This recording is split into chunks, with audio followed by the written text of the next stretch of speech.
depth charge, all of these things, viable statements I could have said and didn't. Just out of time there for the Gnarl and Hodgson now taking a fair amount of damage.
How can I not be fired up? And also, it will be interesting to see how our drivers are gonna manage their not pace, but manage their stamina, because obviously having two races back to back is a little bit tiring, can be a little bit tiring. Meaning, maybe even the top drivers who usually are really, really good towards the second race might or might not feel a little bit tired, meaning the top spot is always up for grabs. Also, it's Imola and Monza. How can you not be high though? Yeah, it's some really good tracks. Like Monza is one of the most recognized. It's one of the oldest tracks ever. It's the Temple of Speed. We're going to get to that later. That's going to be our second track today with all the history with the Ascari complex. And then one of our newer tracks in VL, newer tracks in the VLF1, but still a very historic track. Autodromo Enzo Edina Ferrari, the Imola circuit. It's got Acqua Minerale. It's got that I want to say that gravel trap where Bottas got his head smacked. There's all sorts of really good corners there. I think in terms of VLF1, the last time we raced Imola, it was where Calm last put wheels on the track. Unfortunately, then decided he wasn't up for racing anymore. So lots of history. Should be great. We'll be racing Imola first. We'll be racing Monza second, but we are going to give you the best of Italian Formula One circuits tonight.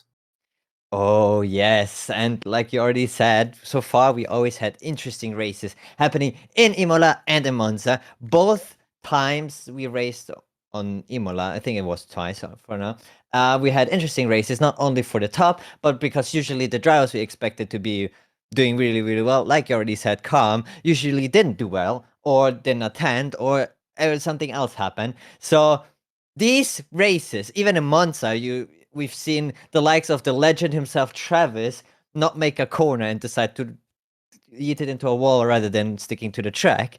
Meaning today is everything is possible, and I love that one. And if you've watched us, if you watched our races, if you followed this season, you know the grid is so close together. The grid, everybody is so close, except for the top, but the top also is, I mean, given that if we have Gaben and Sunny together in a race, they're also very, very close.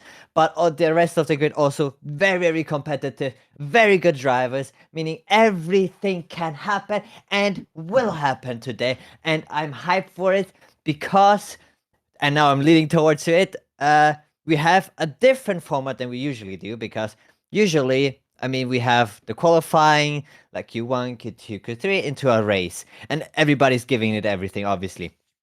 Yeah. Today, we have a little different thing, and I think you can give it to us or explain to us a little bit better than me. But we have 2 races going on and 1 qualifying. Yeah, absolutely. We've got 1 qualifying first. That will decide the order for the first race, and then we will do a little bit of a reverse grid later for the second race. There's a bit more to explain about the format, but the qualifying has started for the first race in the Emilia-Romagna Grand Prix. So if I could ask our production team to teleport us upstairs or use an industrial lift.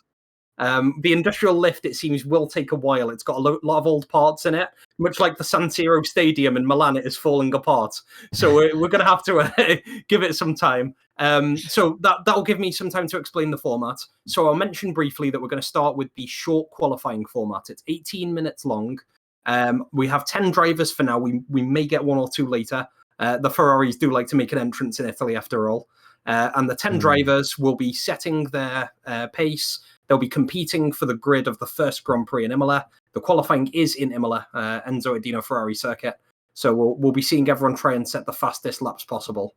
When that qualifying ends, we'll go into the race.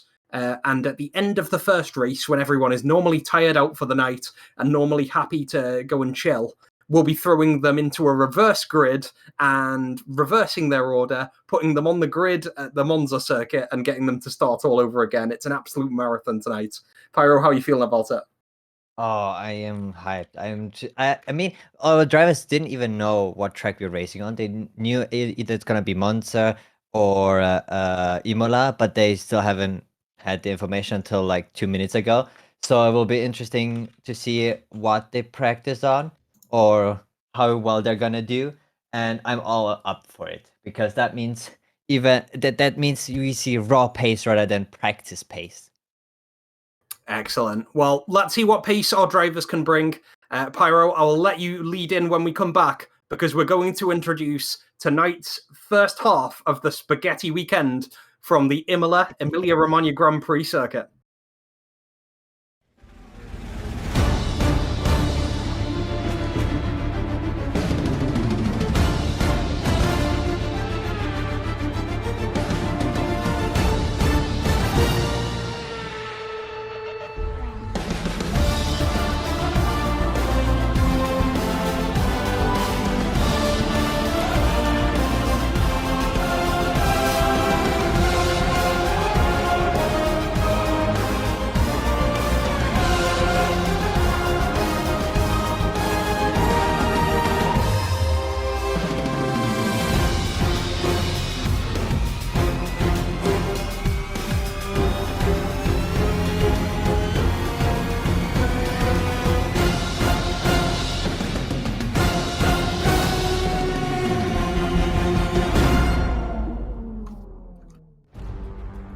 Welcome to the wonderful Autodromo Internazionale Enzo Dino Ferrari, also called Imola, with its wonderful track layout with the 17 corners. We only raced once here, I think it was last season, and the last winner was Travis, with the likes of Kong, we already said, not having a lot of fun here. We have 4.9 kilometers on this one DRS straight that is gonna be almost focused on the drivers, and we have so far, clear weather, but this can change. We will see what we will do. The track was initially built on 1980. For us, we raced on it 2022. So a lot of drivers don't know this track. Maybe a lot of drivers didn't practice one. And I'm up for here to see what the drivers will produce for us. Also, like I said early on, they haven't had a lot of practice. So, and well, it's harder than I thought it would be, Credit. So I don't know how you do it. Yeah, don't worry, we'll have plenty of practice tonight. We've got 2 Grand Prix, but we do get a chance to run upstairs. I'm glad that you could run while delivering that monologue as well, and we get a chance to look for the first time at our drivers tonight. There are 10 of them. We might be seeing the senior Ferrari team of Glenn and Franklin later in the session, but for now we're looking at 10 cars representing a range of 6 constructors here in VLF1. We're coming to the close of the season. This is round 23 of 25, and later on tonight we'll be showing you round 24 of 25 from Monza. So after tonight's event, there will only be 1 Grand Prix left. We're really coming to the close of the season. Sonny and Gaben are fighting for the championship. They're the only 2 in contention. We've got Miffy trying to fight with Somtha trying to overtake Zydox into P3. We've got a few drivers trying to get into the top 10, and we've got potentially a last few scraps of points available for drivers like Blaze and Aquila, who haven't had too many points in the season so far. So a lot of different drivers to watch. We're currently on board with the invalidated Monty, but we do get a nice look at his Alpine chassis. Yeah, and so far, this is, like you said, a short qualifying, meaning that there's not going to be a Q2 or Q3. This is where it counts. And currently, the man at the top is Dormin. Not one of the Aston Martin boys. Not Gaben, not Sunny. Sunny is even half a second behind Dormin's fastest lap. That means, as it stands now, and obviously it will change, and it's probably going to change, but if not, Dormin is taking that pole position, and that is what I mean. He's obviously on soft. He did it on the soft tire compound, not the medium tire compound, like the Aston Martin boys did. But it means he will still start ahead of those 2, and means that he maybe has some pace to show for us today. And I mean, the other drivers currently still have to set a lap. A little bit of invalidation here and there going on, as it is sometimes easy to invalidate as you try to push. Obviously, you try to get the maximum out of this track and the maximum out of every corner, and it's easy to invalidate. You still have about 11 minutes to go. Drivers still have 11 minutes. There's all up for grabs, and while I say that, Santa takes that first place so far. It will also be interesting to see because we currently have cloudy conditions. We do not know if there's going to be rain later on or not. So far, it doesn't look like it. But the tire compound you choose now is obviously the tire compound you will start on. And if it starts raining early on, the medium compound technically should have given you advantage if it wouldn't have started raining. But it did start raining. So the soft tire compound runners are ahead and maybe even further away than you wanted them to be. Obviously, if it's not starting to rain, the medium compound is better.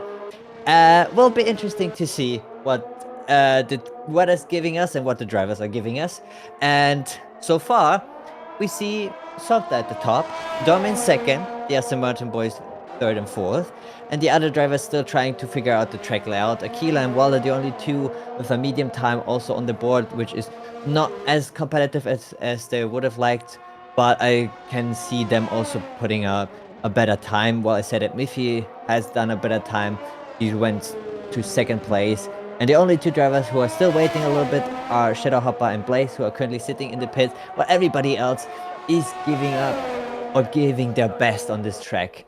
I mean, I don't know about you, Credit, but for me, waiting this long, also in a short qualifying, I don't know if it's the best, because at least go out once and see how the track feels. Whoa, well, Monty has a interesting spin. Nice one caught. But waiting for too long? I don't know. What do you think, friend? Yeah, it's definitely, I completely agree with you, Sandro, because if you've only got the 1 qualifying session, you want to use it. There's also the factor that there are 2 Grand Prix this weekend, so when drivers have been preparing for the weekend, you can't fully focus on one track. You have to have a mind on Imola and a mind on Monza. You don't have as much chance to put the big time into practice. So it's still impressive to see the drivers like Gaben and Somtha, who have actually set new times on the sweatboard, which is my nickname for the time trial standings, in the last week or so. Currently, Gaben is king of the sweatboard with a 1:13.8 in the soft tyres. However, that is still 2 seconds ahead of his current time here. Somtha, Miffy, Dormin all ahead of the normally dominant Gaben and his Aston Martin teammate Sonny as we get into the halfway stage. We've got a nice little battle between tyres as well. So softs and mediums mostly used. The best times from Gaben and Sonny are on mediums, but they have recently come out on the softs as well. So I think we'll start to see a battle between the drivers on more even terms. We see Monty coming towards the end of his lap there, but it is going to be a much slower lap than is competitive. So just taking that one for a bit of a chill. Let's have a look as he goes through this one. So into Variante Tamburello. Nice little triple apex there.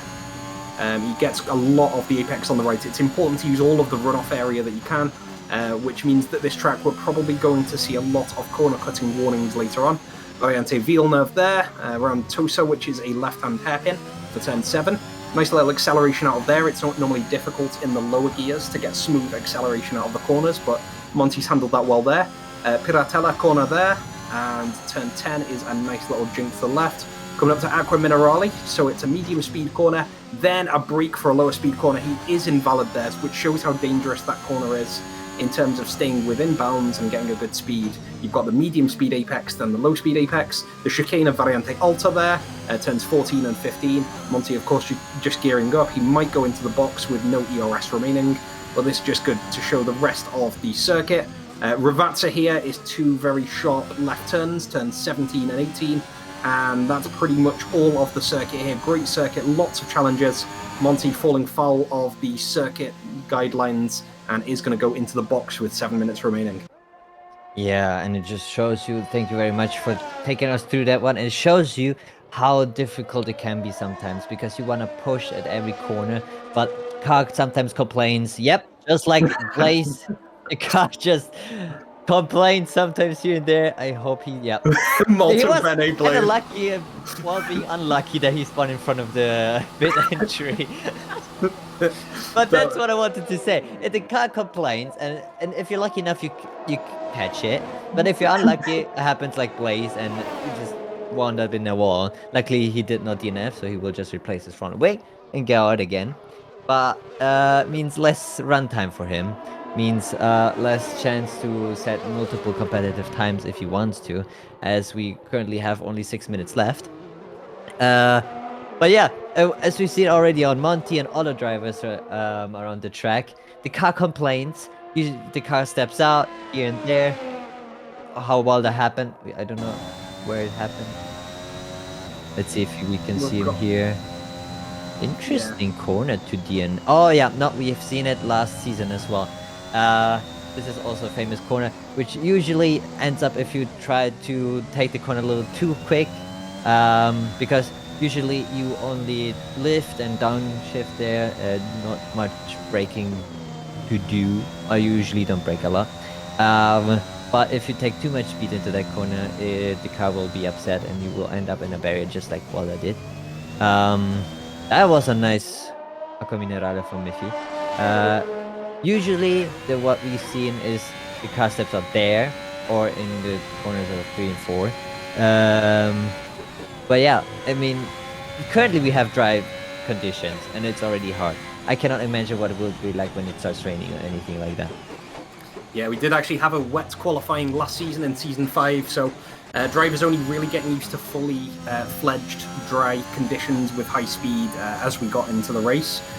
Yellow flag there, but Aquila just getting control. We see Whopper, who's yet to set a time. Best part of 5 minutes remaining in this session. Manages Aqua Minerale there. One thing that happened off of camera was the 2 Aston Martin boys cementing their positions at the top. It's the positions they're used to being in. Gaben is normally the king of qualifying and he's where he belongs, 1:14.7. 3/10 clear of his teammate Sonny, both of them fighting for the World Drivers' Championship title. Currently a 48-point gap in favour of Sonny as we start this weekend. Dormin, Somtha and Miffy still in the top half. Let's see what Whopper can do. It's a 1:14.7 to beat. He's 2 seconds slower, but let's remember that he is on the medium tyre, which is a slower compound when compared to the soft tyre that's been used by our top 5 so far. Yeah, and it's interesting to see, or one thing you can forget is that as you see how many drivers take the curbs, a lot of curb you have to take, and the suspension, if you take it a little too stiff, it will upset your car even more. It's interesting to see that some drivers actually opted for a still stiffer suspension whilst taking so many curbs.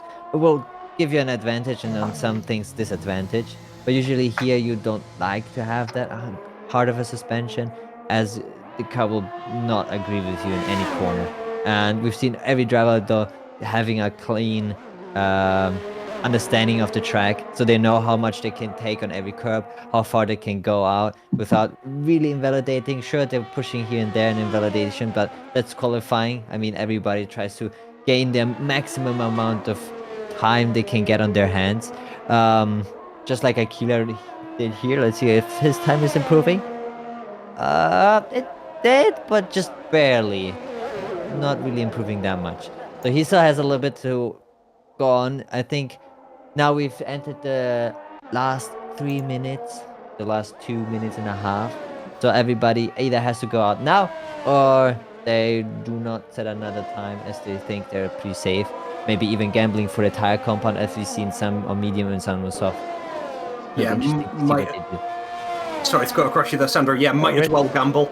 Monty gonna get in there on P7, faster than his previous time by 2.8 seconds, 1:16.9, pushing Akila into P8. Word for Akila, by the way, because he's our only substitute driver or reserve driver this weekend, slotting into the junior Ferrari team in Alfa Romeo. In an ironic twist, the only Project Ferrari driver to show up to this first short qualifying session. And yeah, Akila has been part of 6 race weekends so far, more than some permanent drivers. Retired 3 times, but has scored points twice. Highest finish so far is P7 back in Monaco. A very difficult track to get around, so anything around P7 is a great goal for Akila to aim for this weekend. Still on the mediums, though. We're on board with Blaze, the only driver yet to set a time. Currently, Wilder's 1:18.0 looks pretty beatable, but Blaze has had a few issues, including the Italian stylish spinala as we get towards the final couple of corners. He's kept his wing on so far. He's within the boundaries of the track. Let's see how he handles this final couple of left-hand turns. Smooth acceleration out using the runoff area. It's what we like to see. That last one looked on the danger of being on the point of being invalid. He's kept it within the lines, and he has beaten Wilder. So he's on the board. He's into P9. I think he still has enough ERS to attempt a second consecutive hot lap. So I think he's going to go again. He's getting his eye in. Yeah, and I mean, I would also go for a second try. Also, just for the fact that we saw he lost a little bit of time here and there in the corner, especially in the last corner. Even without invalidating, he lost a fair amount of time. Okay, that run is not going to be anything. That was a Tokyo drift right there, as we see Shadow retiring as well. Unlike Wilder, which was on track, Shadow has retired in the box. Doesn't think he can improve on his time anymore. We're now within the last minute before the timer goes dead, which means that anyone who's not already on a flying lap is frozen out of further qualifying. This is not multi-stage, remember. This is not Q1, 2, or 3. This is directly for pole position. A pole position that Gaben is currently holding, and currently is 1 second ahead. But with Akila right now, Akila is a 10th ahead going around Ravazza corner. He's looking to get a nice little apex on this last one, but it looks like he's having fuel issues. That was a really slow acceleration, and he is in the box. That's heartbreaking for him. We do see Sonny coming up to the line. He's 5/10 faster. Is he going to get a better time? Yes, he is. He's going to supplant his teammate, but I don't think Gaben will let it be for long. We also have 2 Mercs coming up to the end, and it's going to be a nice tow. We've got Somther leading about a 10th up. Blaze is not in a competitive time here, but he is leading out his teammate. It's what you love to see here. Somther with the DRS, and that is an invalidated time. Unlucky. Well, it's interesting that it invalidated him and Blaze's time beforehand didn't, even though he was further outside than... Alright. Gaben... Oh, no, I was about to say, but he invalidated as well. So that means if Miffy cannot beat his time, let's see what Miffy is doing, because I don't want to say anything. He can beat it. Miffy, it's all eyes on you now. It's your time to beat. It's 1:14.3. Is it 1:14.386? It's your time to beat. and your time to lose. Let's see. Okay, no invalidation. Very, very nice. Tied on the straight. Oh, it was a better time, but not enough. So P4 it is for Miffy. Oh, how Aston Martin boys showing how quick they are. Oh, Yeah, P4 is nice, and Miffy is. He's become very accustomed to hanging with his teammate Dormin, his teammate Hodgson, getting up there with Somtha and Shadowhopper fighting for those positions below the Aston Martins. So yeah, it's really nice to see him perform really well. The gap between Miffy and his senior teammate Dormin was 500, 600ths. So he is in that ballpark. He was almost on the invisible podium of qualifying. But yeah, there is definitely that gap from Dormin, Miffy, and Somtha to the two Aston Martins. Let's remember that Gaben was on a hot lap that was about 1 second faster than his current time. It was high 113s. It would have absolutely torn the field apart, but the risk you run by going for perfection is that you're very close to those track limits, and he took it a bit of a step too far. So Sonny is going to be relieved that Gaben went with the red flag on his lap. Sonny takes pole. It's the first pole that Gaben hasn't had in many weeks, and for Sonny, I think that'll be a giant statement of intent, because Sonny has to avoid losing points to Gaben here in Imola, so that maybe later in Monza he can be crowned champion. yeah. And I mean, it's a fight for the World Drivers' Championship in a spaghetti weekend. I love this one. That sentence alone is a wild sentence to say. Yeah, incredibly spicy. It is only between two drivers. Whatever Zydox, Somtha, Miffy, other drivers do in the championship, mathematically it is between our two boys in Aston Martin. Gaben has said several times he will not stand in the way of Sonny's ambitions. He will not try and take Sonny's world championship away from him. But if Sonny had a few retirements and Gaben was getting first and second today, there's a chance that Gaben could be leading with one race to go, and that would really test his resolve. Oh yeah, that will be interesting to see if it will happen. But also very interesting. What I want to touch up on real quick is everybody was trying obviously their best on the soft tire compound. Though we have some drivers, you can call it strategy, you can call it madness, who did their times on a medium. Those likes being shut out by Monty, maybe team orders because same team. You never know. Maybe they have something planned in their head. And Aquila and Wilder. Wilder had that incident, so maybe he wanted to give it a try on a medium, so maybe set a time on the softs. Unlucky for him, he did on a mediums. He's still in the top 10, meaning he has to start on these. And Aquila still decided to try the best with the mediums. So these four drivers are the only four drivers on the mediums, while everybody is out on the softs. Now, we do not know because weather can change. And while it being cloudy, we know that usually it is dry. But cloudy also means there's maybe a few droplets here and there. You never know. Will be interesting to see if the medium or the soft tire compound drivers here benefit more or less from the weather. But I'm all up for it because even if it stays dry, I can see a lot of spice happening in this race. Well said, Sandro. There's so much potential for spice. It's a great circuit for overtakes. It's a great circuit for close racing. I've certainly seen drivers like Travis and Crispy, who aren't here today, provide close racing moments in the previous race here in Season 5. So yeah, it will be great to see full throttle racing against each other. I hope it stays clean and we don't have any big spins like we might have already seen in Quali from Blaze and Wilder. We're getting the earliest forecasts from the driving squad now. The 7-panel forecast, which is normally the most accurate thing you can see before the race, suggests that there'll be lots of cloud cover for the first half of the race, maybe with some light cloud and some sunshine peeking out for the second half. But importantly, there is no forecast of rain for Imola.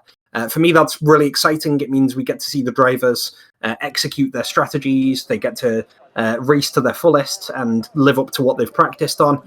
Potentially we get some close battles because some of the qualifying times, especially between Somtha, Miffy and Dormin, were really close. It might echo the battles we've had at Spa and Silverstone, where in the last few weeks we've seen really close battling between, most recently, Hodge, Franklin, Glenn and Miffy. I want to see that between our top midfield. Yes. And like you said, close racing. That's what we're here for, especially we as a viewer, obviously. We would like to see as many battles, as many clean battles happening as there can be. Hopefully, as close to the top as possible.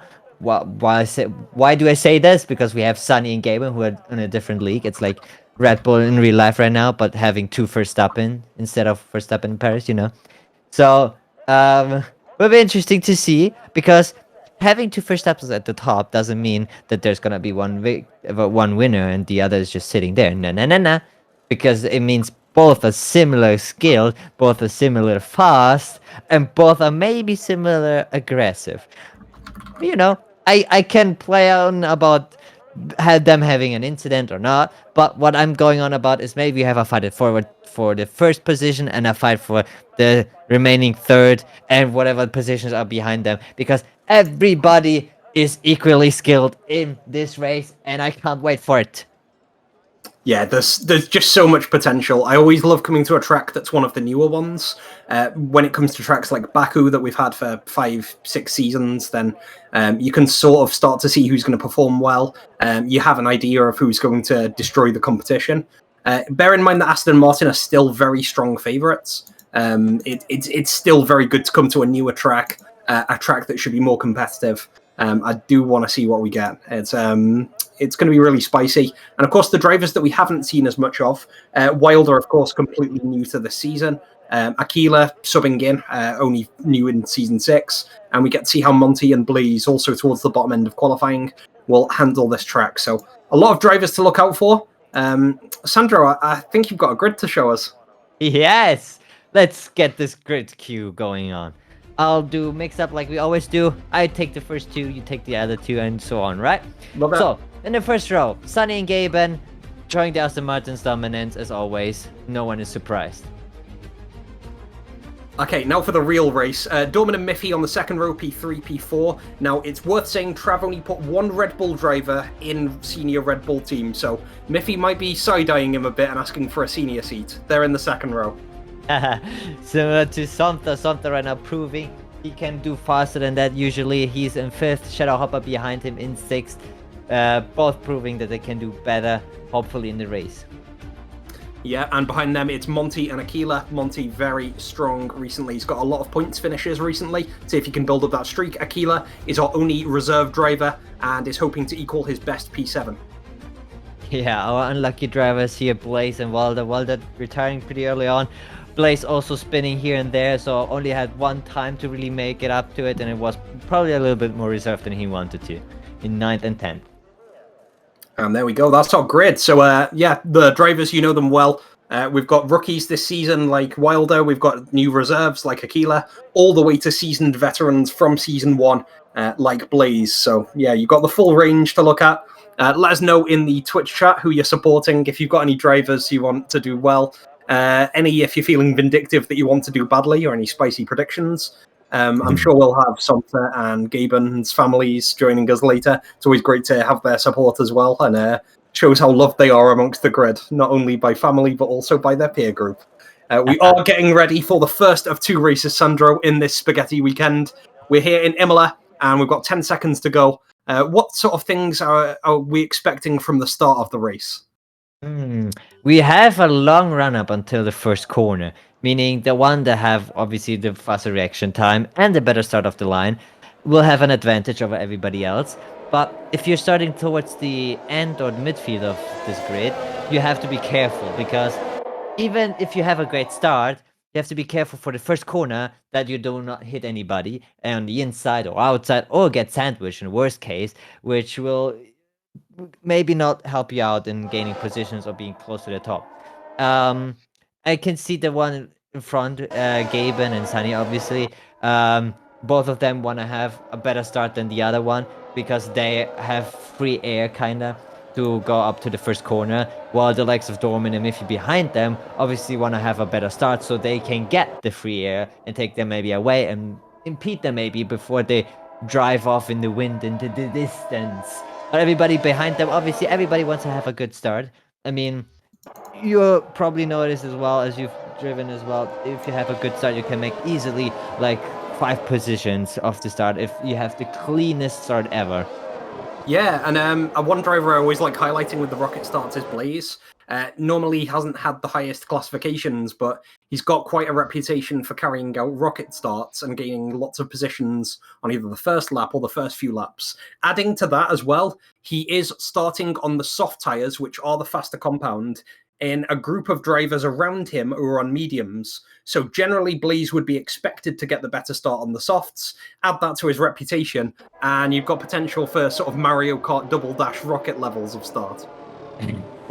Yeah, and it will be interesting to see because we have 10 drivers, meaning technically everybody gets points, but there's a rule that you have to complete a certain amount of laps to get the full points awarded. That means you cannot just DNF in the first round and be like, all right, got my point onto Monza, because Imola maybe might not be your track. But then again, Imola and Monza, come on, how can they not be your track? But yeah, exactly. that's me speaking. But yeah, let's see. Everybody's lining up for the start of this first race in Imola. Oh, I am hyped. Let's see how everybody's doing. Okay, I'll leave this one to you, my friend. All right, thank you very much. Let's see. Come on, the lights. Shall we have it? That's 3, 4, 5.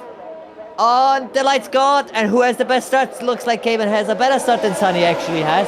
But Sunny gets away equally as good. Behind them, Somta really good start. Dolman also having a great start. I think the one losing out the most is Miffy so far. Nice, clean. Oh, everybody into the first corner. I think that was Dolman who went a little wide. There's another car going very wide towards the end of the grid. The two Aston Martins in front. Somta in P3 gaining a lot of positions. Dorman and Miffy losing out the most. Oh, I see a lot of drivers taking the gravel while one spinning. Ooh. I think that was Wilder, who's the unfortunate one. But he's on medium, so hopefully he doesn't have any damage and can carry on. Let's see if another driver... Brennan also having problems. Oh, no.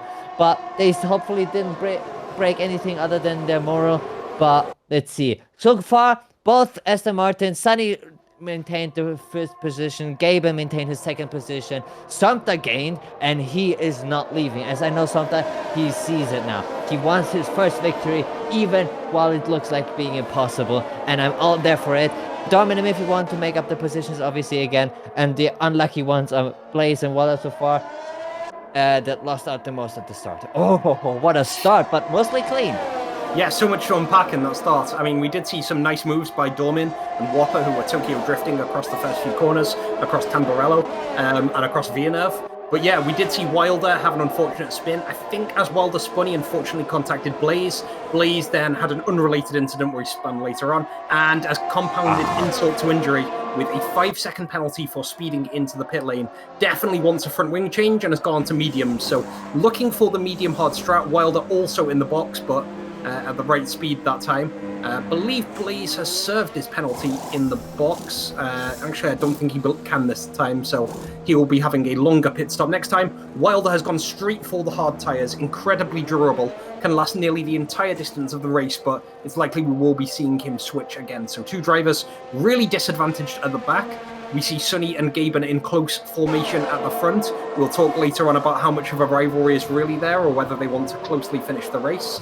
And then behind them, we've got Somtha. Behind Somtha is Dormin within a second, so for DRS activating next lap. Miffy is slightly further back. We've got the group of Alpine Whopper leading out Monty, P6 and 7. Aquila is Bing chilling at the moment on the medium tyres. And then we've got Blaze and Wilder currently in a bad form as they try to recover from an unfortunate lap 1.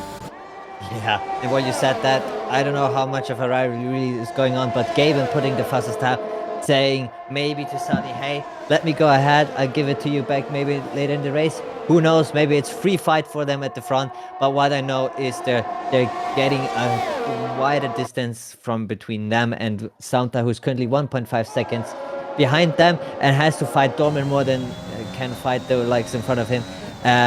Well, interesting to say, so far no medium runner really gained any positions.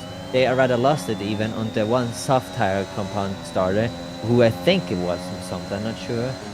There was a mix between them, but they're playing for a different kind of strategy, while the soft runners obviously want to try and get ahead as quite as possibly ahead now to the medium runner, because they might have been at a disadvantage later on.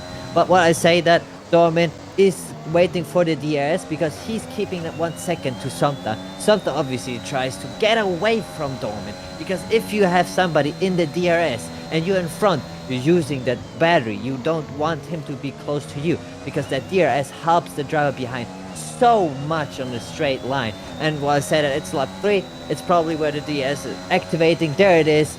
And I don't think Dorman is close enough yet, so Somta has nothing to worry about. But that battery is probably suffering. Oh, and Dorman actually makes up a lot of time. And that's what I mean. If you do not use your battery, just DRS alone helps you so much on this straight. Even if you don't have a great exit out of a corner, that DRS will help you out like crazy. And while I say that, I think that's Blaze, who's currently on the side of the track. Yeah, Blaze having a tough time. We'll see later if there's any wing damage, whether he goes into the pits or not, but that does push him back into P10. Still no safety car, although we will be seeing a safety car by virtue of us being in round 23 and us seeing 22 safety car filled races so far. Blaze is going to face a 5-second pen when he gets back into the box, so all misery for him at the moment, but he can recover. He's actually passed the power to his teammate as Somtha spins. He is on the soft tyres and he is going to drop back behind Shadowhopper. Monty will see Mercedes in front and will smell blood, because Somtha has had a really bad time going around Aqua Minerale. The wing looks intact from this aerial view that we are getting. However, there could also be extra damage, such as floor damage, which could contribute to issues with traction and speed. At the very least, Somtha has dropped back 3 positions and has given the top midfield to Dorman and Miffy from the Red Bull project. Yeah, and that's what I was saying early on. Aqua Minerale is usually the part of the track which catches out most drivers in Imola. As if you do not have... Oh, Sunny retired! Sunny retired! The leader of the World Championship is gone and the safety car is out. Gaben must be loving this right now. I have no idea what happened, but this was Sunny's chance. Oh, I can see it on the exit of a corner. Oh my god! I did not expect this one. The World Drivers' Championship leader, defender of his title, is out of Imola. He is DNF'd on a corner that usually is dangerous, but not a lot of drivers DNF on. He took it maybe a little bit too quick, too much curb. Who knows? Maybe he felt the pressure of Gaben putting one fastest lap after the other, but he DNF'd this race. And the World Drivers' Championship open up like crazy. Boys, we have a championship battle on our hands. Remember, I'm going to throw some maths at you guys. Currently, there is a 48-point gap between Gaben and Sunny with 3 races to go. This is one of those 3 races. Sunny has retired and obviously cannot score points this race. That you need to finish 90% of the race to classify. He has done just over 10%, so ain't going to do that. If Gaben wins and gets the fastest lap, which is something that he did last week, and I think the week before as well, then Gaben will cut the championship gap to 22 points as we head into the second half of our spaghetti weekend. And that, to me, is absolute poggers. Wilder and Blaze, I believe, are going to be able to unlap themselves. Let's have a quick look. Gaben is in the box. And no, the Alpines have gone past Blaze, which means that Blaze is a lap down at this stage. He will not be able to unlap himself. I was about to say, Blaze has luck that Gaben went in, but both Alpine drivers have a different strategy going on. Because maybe, or who knows, they're gambling on that second safety car. That can happen, and it's not that unlikely to happen. But unluckily, Blaze is the only one that didn't have a lot of luck in this time around and cannot unlap himself, and he will be frustrated because he can finish, but that means if he does not DNF and it completes at least 90%, it's a 9th position cemented, not higher, which obviously you as a driver never want to have that, because you always want to have the chance to fight maybe for better positions. Well, I said it, Walder has left the sessions. That is not good. So he's still driving, but probably that's his AI now. Hopefully he can get back to it before the safety car comes in. As the AI in our sessions are never capable of fighting our drivers on the grid, as they're just too strong. Yeah, well, I said it. Waller has joined. Hopefully he can retake his car and everything will be alright. Yeah, and interesting, what I wanted to say also, everybody went onto the soft tire. So either you started on the soft or on the medium, you opted for soft tire compound the next. And What is oh, okay. I Oh, thought for a okay, second that's cool. somebody... Sorry, Sandra, that was a really gentlemanly move I just witnessed. So Blaze was third in the order of cars behind the safety car. The Alpines were ahead. In theory, Blaze could not unlap himself. What the Alpines did was they actually moved onto the side of the track, thus meaning that Blaze could safely overtake them, and he is now in the process of unlapping himself. So regardless of what positions are decided today, I actually want to call out the Alpines for being the world's biggest gentlemen right now and letting an old dog back in the race. Blaze will be able to get back to the back of the pack, or close enough, as the safety car begins its second lap, with the Alpines following it lap 6. Wow, yeah, that is impressive. Hats off to them. Oh my god. I don't think we've had this so far, that anybody moved aside. But very, very respectable by them. I mean, I thought for a second, because I saw Gaben overtaking Monty, I was confused what was happening there. But also respect to Gaben and the others not overtaking the Alpine boys and understanding what they were trying to do. So, just honorable drivers, good drivers. We have it here, VL. Just the best what we can have. I love this one. This is motorsport at its peak. Respectfully, fast-paced, and action introduced. Action, whatever, what is called. Yeah, boy, we have a lot of things here at VLF1. We have respect, as we've just seen by the Alpine boys, who are absolute stand-up gentlemen. We also have comedy, which might be caused by Wilder and Blaze DNFing each other next lap, but that would be beside the point. Blaze is gonna cross the starting line now. He is gonna be about a half to 2/3 of the lap behind. As he crossed the start line, the main field, as we see on the screen now, is just passing through Aqua Minerale. The safety car is programmed to be out for 3 laps, but can go in early if the field is together. The safety car is close to finishing its second lap now. It looks like we will be seeing all 3 laps of the safety car. That is 6, 7, and 8, but we'll keep you updated if that changes. Yeah, and obviously banter, we have that here as well, more than anywhere else. But what would we do without banter? Banter is the best. You know, you can have best racing, clean racing. It's all nice and good, but without banter, is it really interesting? No, it's never interesting without banter, right? What is life without banter? Sandro 2023. And you're right. Yeah, Absolutely. it's just boring. Blaze should be able to close this gap. He's 30 seconds off the back of the safety car train. Shadowhopper and Monty, it's worth calling out that 2 Alpines, who have been mid-table in the World Drivers' Championship for most of the season, are currently leading the way because of the fact that they did not change from mediums. So, stop the count is the big cry from Alpine. Shadowhopper and Monty will be restarting the grid with that great poker game of a safety car restart as we get towards the end of a lap. Yeah, you cannot forget Shadowhopper is not just any driver, not just any midfield driver.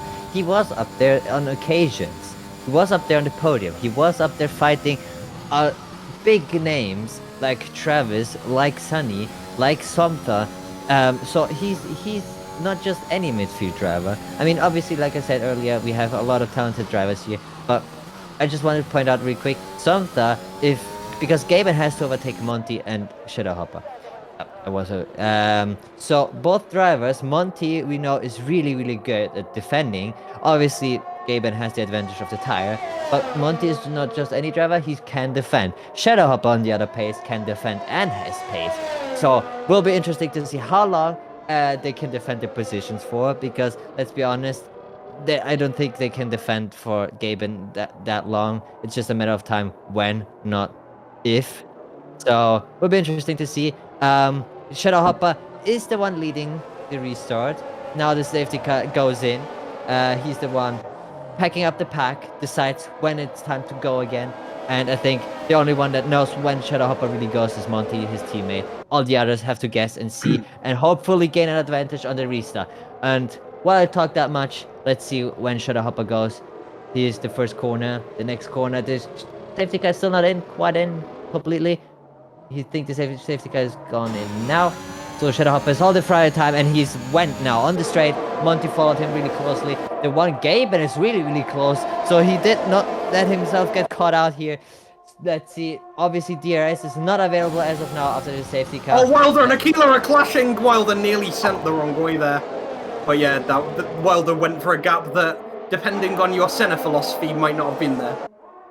Oh, I love this one because everybody's close together. We have a lot of fights now. Oh no, Monty almost lost it, but I gave a chance to Sunny Gaben. Oh, No, wow. Gaben's spun in a battle with Monty, and Dormin is going right for Monty now. Monty seems to be the gatekeeper of the field. Dormin on the soft tyres, Gaben as well.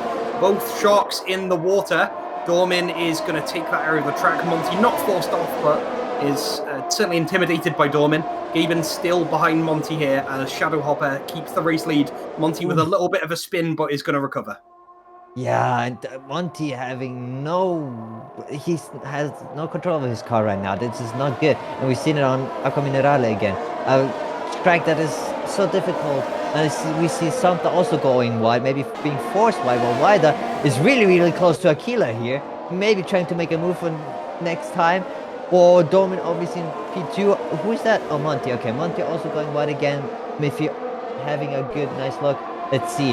How close is Walder? How close is Monty to Miffy? Everybody's so close together. I love this one. We still do not have DRS, by the way. So everybody's just DRS using or just exit out of a corner. I love this one. Alright, no overtake so far as I've seen. I think Aquila also maintaining the position to Walder. Oh, so close. I think the next lap is where the DRS opens. Next lap is where we're gonna see some overtake is probably happening.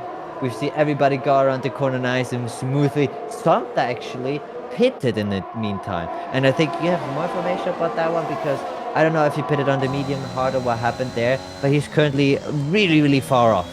Yeah, definitely. About 30 seconds back. He looked to have an incident towards Aqua Minerale or the middle part of the previous lap, lap 9.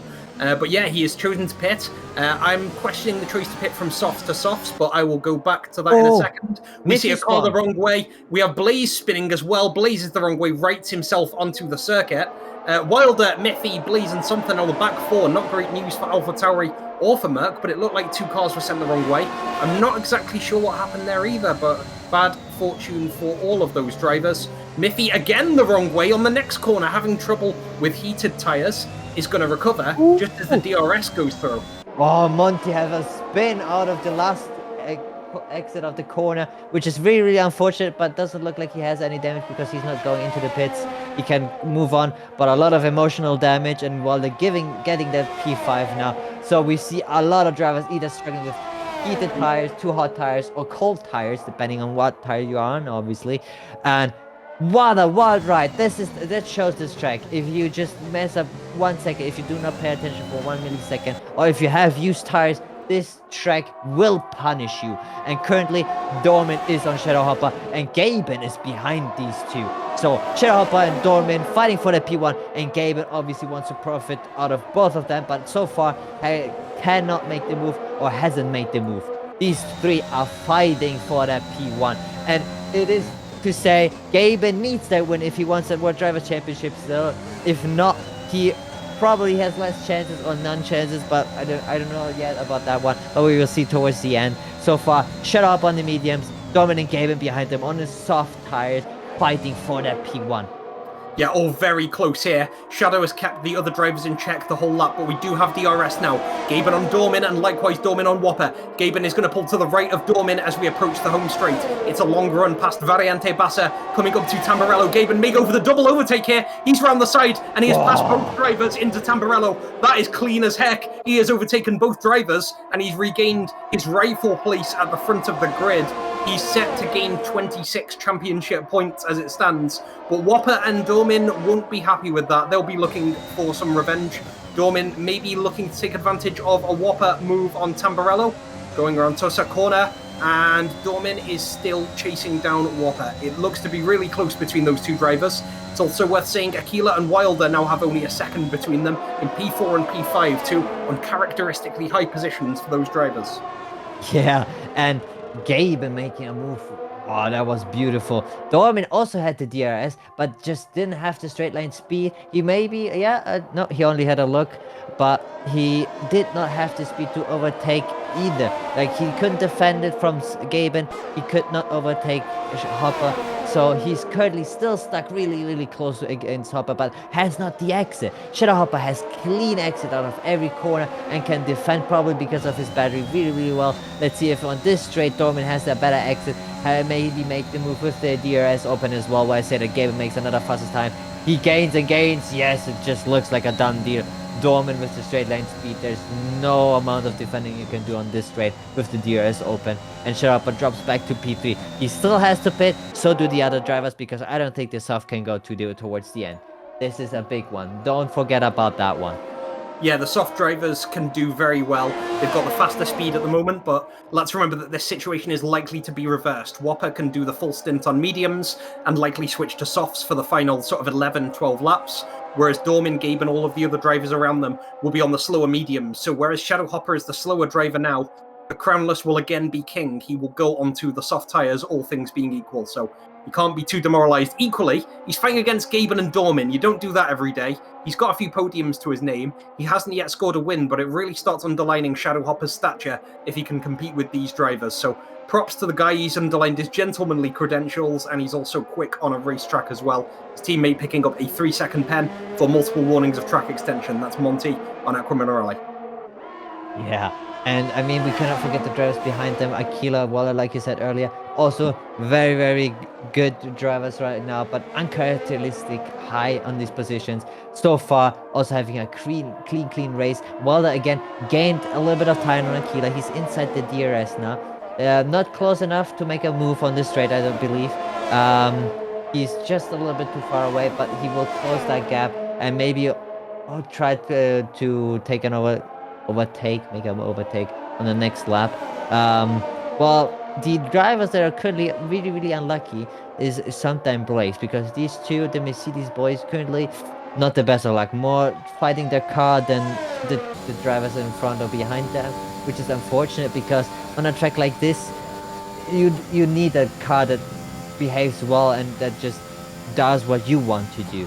Otherwise, you will not have an easy time. And these two drivers, unfortunately, they just show this one. I mean, even Sunny, a driver that usually is towards the top, DNFs here. It's not a track that is just easy to go on. It's just not Sunny driving that you can do. I mean, technically you can do, but then you will end up just like Blaze, currently 21 seconds behind Samta, and no one likes that. So it's really hard, and showing that Aquila and Waller, most of those two, or both of those two, currently rookies, being in 4th and 5th position shows that they can have pace, and they're doing a great race so far. While I say that Waller has gained a little bit, is closer to Aquila, but still too far away. Aquila doing a really well defending job right now. With Waller with the DRS, it's still not enough to make a move on here.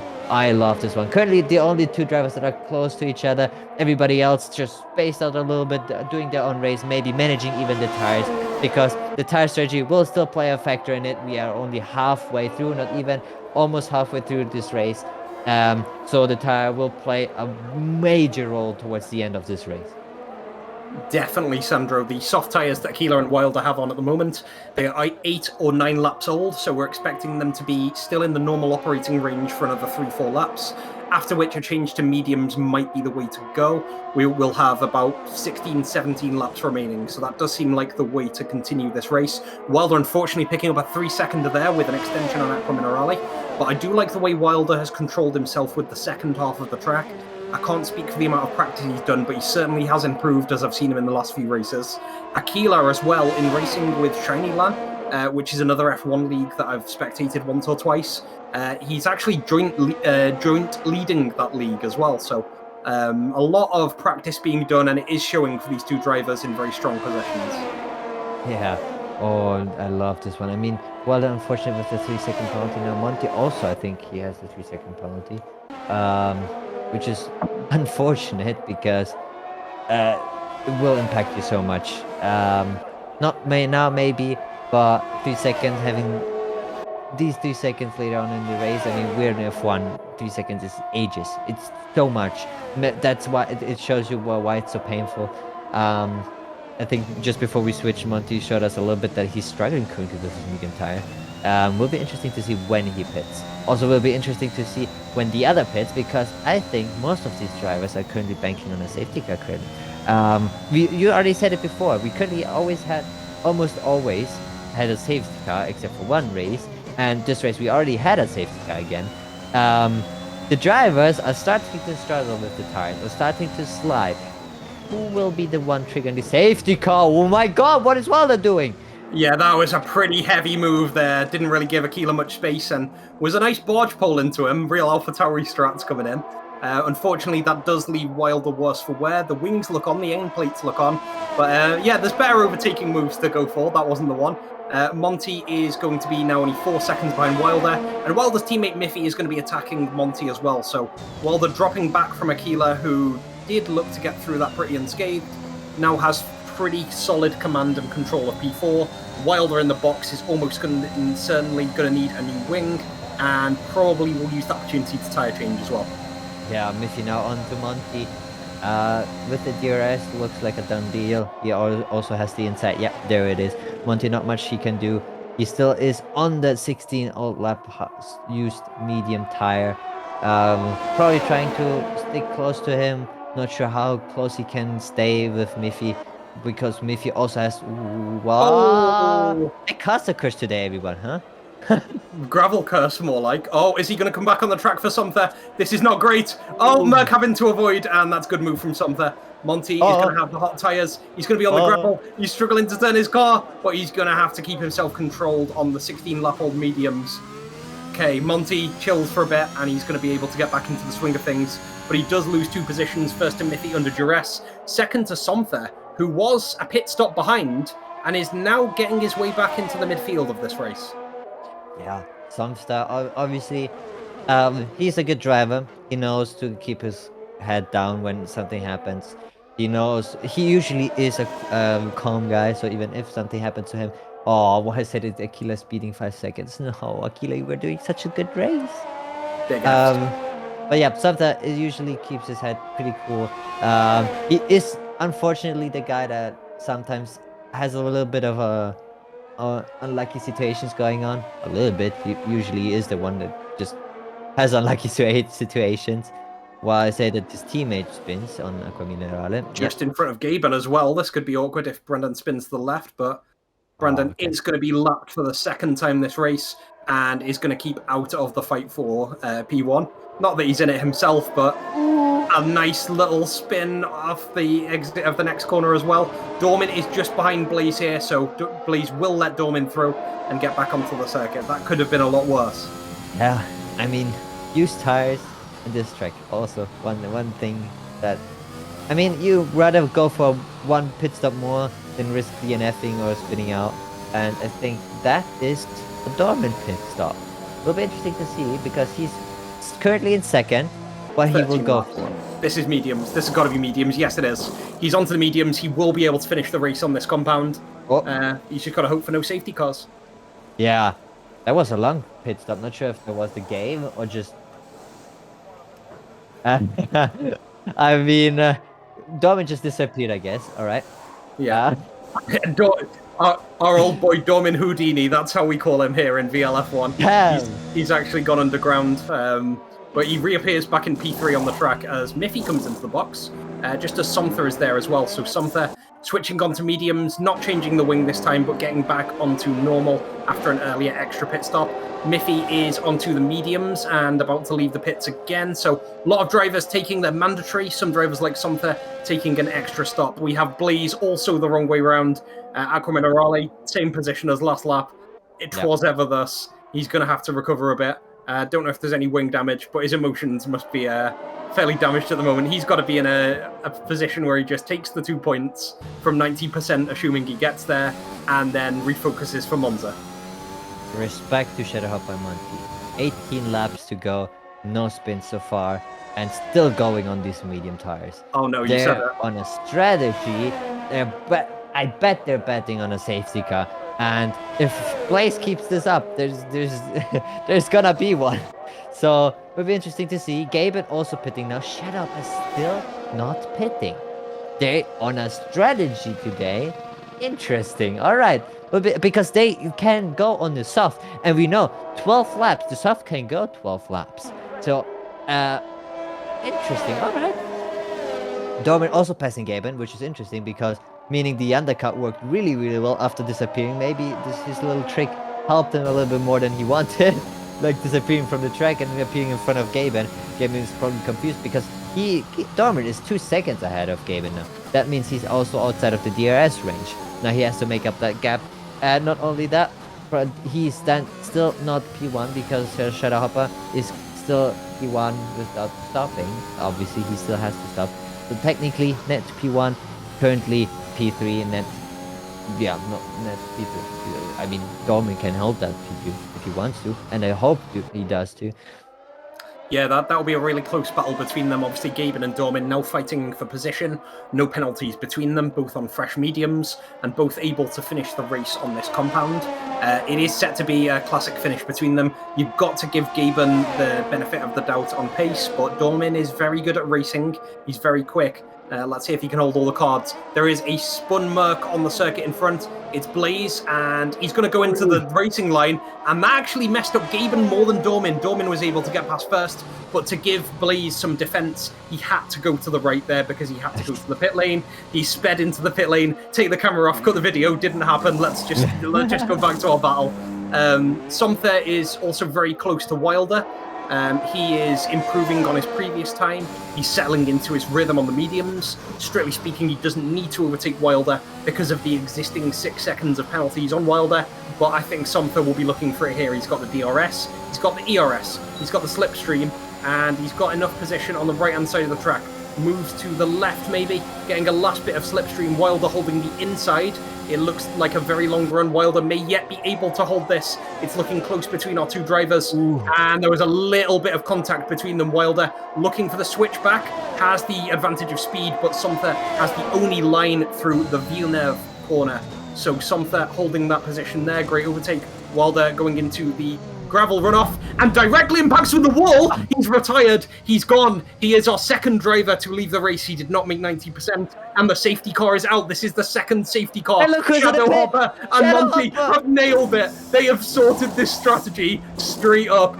I still think they will be behind Dorman and Gaben, but the deltas are there. Dorman and Gaben are pitting. Shadowhopper has nailed this one. Gaben staying out on the mediums? Let's see what Shadowhopper does. Whopper is still in the box. Okay, right, quick rundown. Safety car, second safety car on lap 22. We are 10 laps from the end, probably 8 laps of racing. Gaben is staying out on the mediums. If he pits onto the softs, he will sacrifice a lot more track position because he will be doing a Hodgson and pitting on the second lap of the safety car. Yeah. Whopper in P2. I would argue he has the advantage on the soft tyres, but Dorman is leaving the pits on the softs. He is in P4 behind Aquila. I think Dorman is in a very strong position at the moment, but none more so than Shadowhopper, who is in P2 on the softs. Wilder, it must be said, performed very well. He was in P4 at one point battling with Aquila, but had a few incidents, and obviously that last battle with Somther was too much for him. He retires and unfortunately gets no points from the Imola half of this weekend. The shining light for him, though, is that he will be part of a front row with Sonny as we go into Monza later. Oh, I was about to say they had a nice battle, nice defending, obviously a nice overtake from Somther, and then having an exit like that, so unfortunate. Also, it looked so anti-dramatic. I think you say that like that because it just looked like he slow-moed into the wall and just DNF'd. Just it looked so slow, so unsatisfying. If you already crashed, like you hate to see that one. But yeah, I've seen faster collisions that haven't taken people out. You're right, it just looks so slow, like it wouldn't take people out. I'm sure Hodgson did that to win a race back in Season 1. Brandon tells me a lot, because if Hodgson had actually wiped out, then Brandon would be sitting here as a race winner. But yeah, it's unfortunate for Wilder, unfortunate for the team of Alpha Tauri and Red Bull together. Dorman and Miffy will be in that call, and Wilder will be understandably frustrated. He could well have got back into the race or still taken 2 points. But yeah, great news for Blaze. While he's a lap down, he's been promoted into P8, which gets him 4 points if he classifies. Yeah, and interesting that Miffy, Somther, and Aquila, well, together with Gaben, stayed out on the mediums.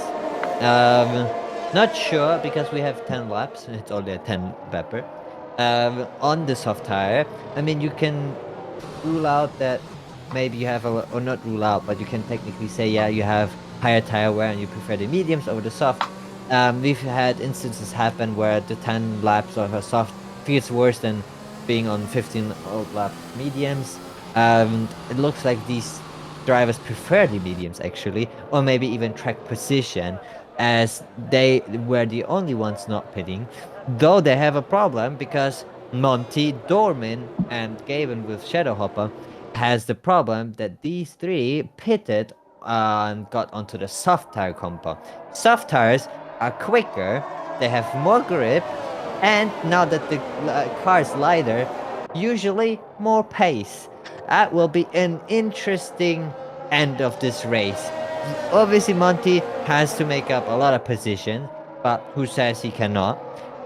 Dorman will probably make a lot of positions, or will try to, because currently Aquila has to defend that P3, and he's a good driver, Aquila, but I don't think he's that good that he can defend with fresh soft tires, a Dorman with fresh soft tires. And I can do a lot of talking here, but we've seen cars spinning and cars DNFing. Safety car goes in. We will see. Gaben is now the one leading the restart. And he will wait until the safety car goes in so he can have a clean space in front of him and just go. Hopefully, Shadowhopper will catch when Gaben goes, so he can be really, really close and maybe overtake Gaben. Let's see. Gaben not going yet. He's still waiting, still weaving. Okay, Shadowhopper is still close. And I think Gaben went now. Shadowhopper's a little bit behind. He lost time. Okay, he let himself get caught out. I think more than or less than Aquila, because Aquila is 1.3 seconds already behind, and Dorman is really, really close to Aquila already. Is he making that move already in the straight? I cannot see it. Yes, there we have it. Oh, nice defending from Aquila. All right, look really, really close. Not enough for Dorman. He has another straight up now here. Let's see if he can make it here. He's already on the inside again. Oh, and he does it. Aquila respecting it, giving that space, and Dorman made that move stick. Oh, Aquila now has to defend off Miffy as well, because Miffy's on a chance, and there's another Samta also slipping through. Oh no, Aquila, you gave too much space. Yeah, that was so cheeky. 2 overtakes on the inside. Really clean from Dorman. I love that overtake, and it just left himself enough room on the runoff. But Miffy and Somtha are going to be battling for everything at the moment, neither with penalties, both on the mediums. Aquila spun, and he's lost most of his wing, but he is still alive. I reckon he'll be going into the pits, but he'll be going to the back of that pack. The VSC has been called, so the drivers will be adhering to a delta. We have a brief pause in our frenzied running. Gaben still leads. He's on the suboptimal tyre. He's on the mediums, and they are 2 laps older than Shadow and Dormin's softs. So, on paper, Gaben shouldn't be able to hold this lead. But Dormin has been the only driver today that I think has been able to contest Gaben, and he's still got Shadowhopper to go past. Normally, Tamburello is a great place to go past a driver, but the VSC means that it's not available this lap as an overtaking spot. So Dormin's got a few laps, the window for optimal soft running, in which to overtake Shadow and have a real go at Gaben. Gaben, who, by the way, is being supported brilliantly by his dad on the Electro Droid account in Twitch chat, is going to be in the best position possible. P1, he's going to be set to get 25 points from his position and 1 point from a potential fastest lap, which would be great for the World Championship. Quick reminder, he trails Sunny by 48 points. Only him or Sunny can win the World Championship. This is the 3rd last race, and if Gaben wins with the fastest lap, the gap between them will be down to 22 points, so all reversible in Monza the second half. Gaben is going to lead out as the VSC ends and we go back to green conditions. Shadowhopper is within 0.8 seconds of Gaben with the DRS active on the soft tyres and has a lot of ERS that he's burning right now. So Gaben has to bring his best driving to the fore. Further back, Somtha is half a second behind Miffy. Both of them are competing for P4. Going down to Ravatsa corner, Miffy and Somtha both on the slightly used mediums, and DRS is surely going to play a part here. as it comes up to the start of the circuit. The home straight here. Somtha getting the great slippy. Pops the ERS. The ERS is not available this lap, my mistake. Or rather, not on this straight, it will be later in the lap. Somtha looking for Slippy.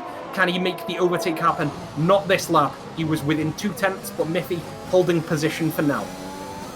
Yeah, and this Bell lost this one. Gaben trying to get out of the DRS zone because Shadowhopper will have the DRS if he stays inside that. So far, he's not been successful. Shadowhopper keeping into that 1 second.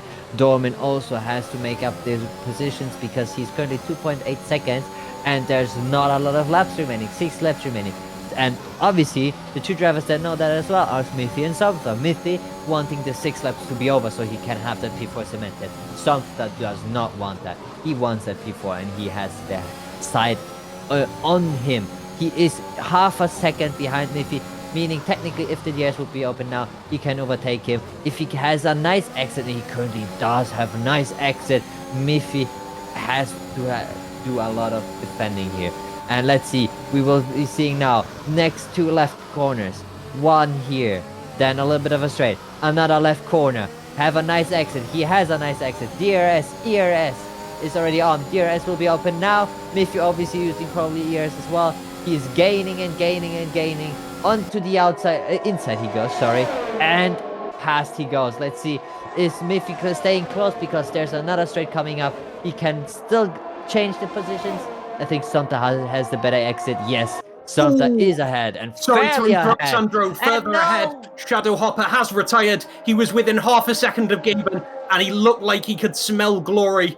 And when that happens, the red mist comes down. You can hear the jungle drums, and he's gone straight off of Villeneuve complex. He looks like he understeered on the second half of the complex, and he has retired his car. The third driver to do so, which means he's going to be locked into P3 on the grid for Monza. Unfortunately, we didn't quite get to 90%. I think that is next lap.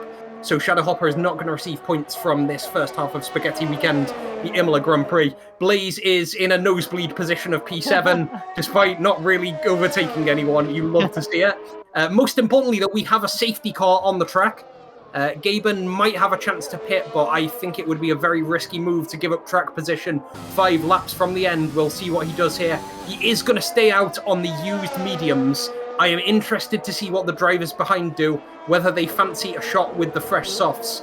I wouldn't begrudge either Somtha or Aquila doing it with the gap behind them. Miffy is in the box. He's pitting from the used mediums. Monty is doing it as well. I would not be surprised if Aquila does it either. Blaze is almost certain to do it. As fastest lap point might be worth it, but no, he's going to stay out. Miffy and Monty are pit users at the moment, and Miffy's on the mediums. Is that the tire you want to use? No. It's the final 3 laps. Surely the softs are better. Yeah, that's interesting. Maybe he thought he doesn't have new tires, but even used soft, usually even if they're 2 or 3 laps old, is better for these 3 laps than fresh mediums. But alright, he has... Wait, did some... No, Somtha overtook before the pit. Okay, I thought for a second that Somtha overtook during the pit. But interesting. Obviously, I see why Gaben stayed out, because Doman will probably stay out. He's already on soft, and 5 laps is not a lot. Aquila also stayed out. He's on 2 lap old soft, so not a lot of wear on there.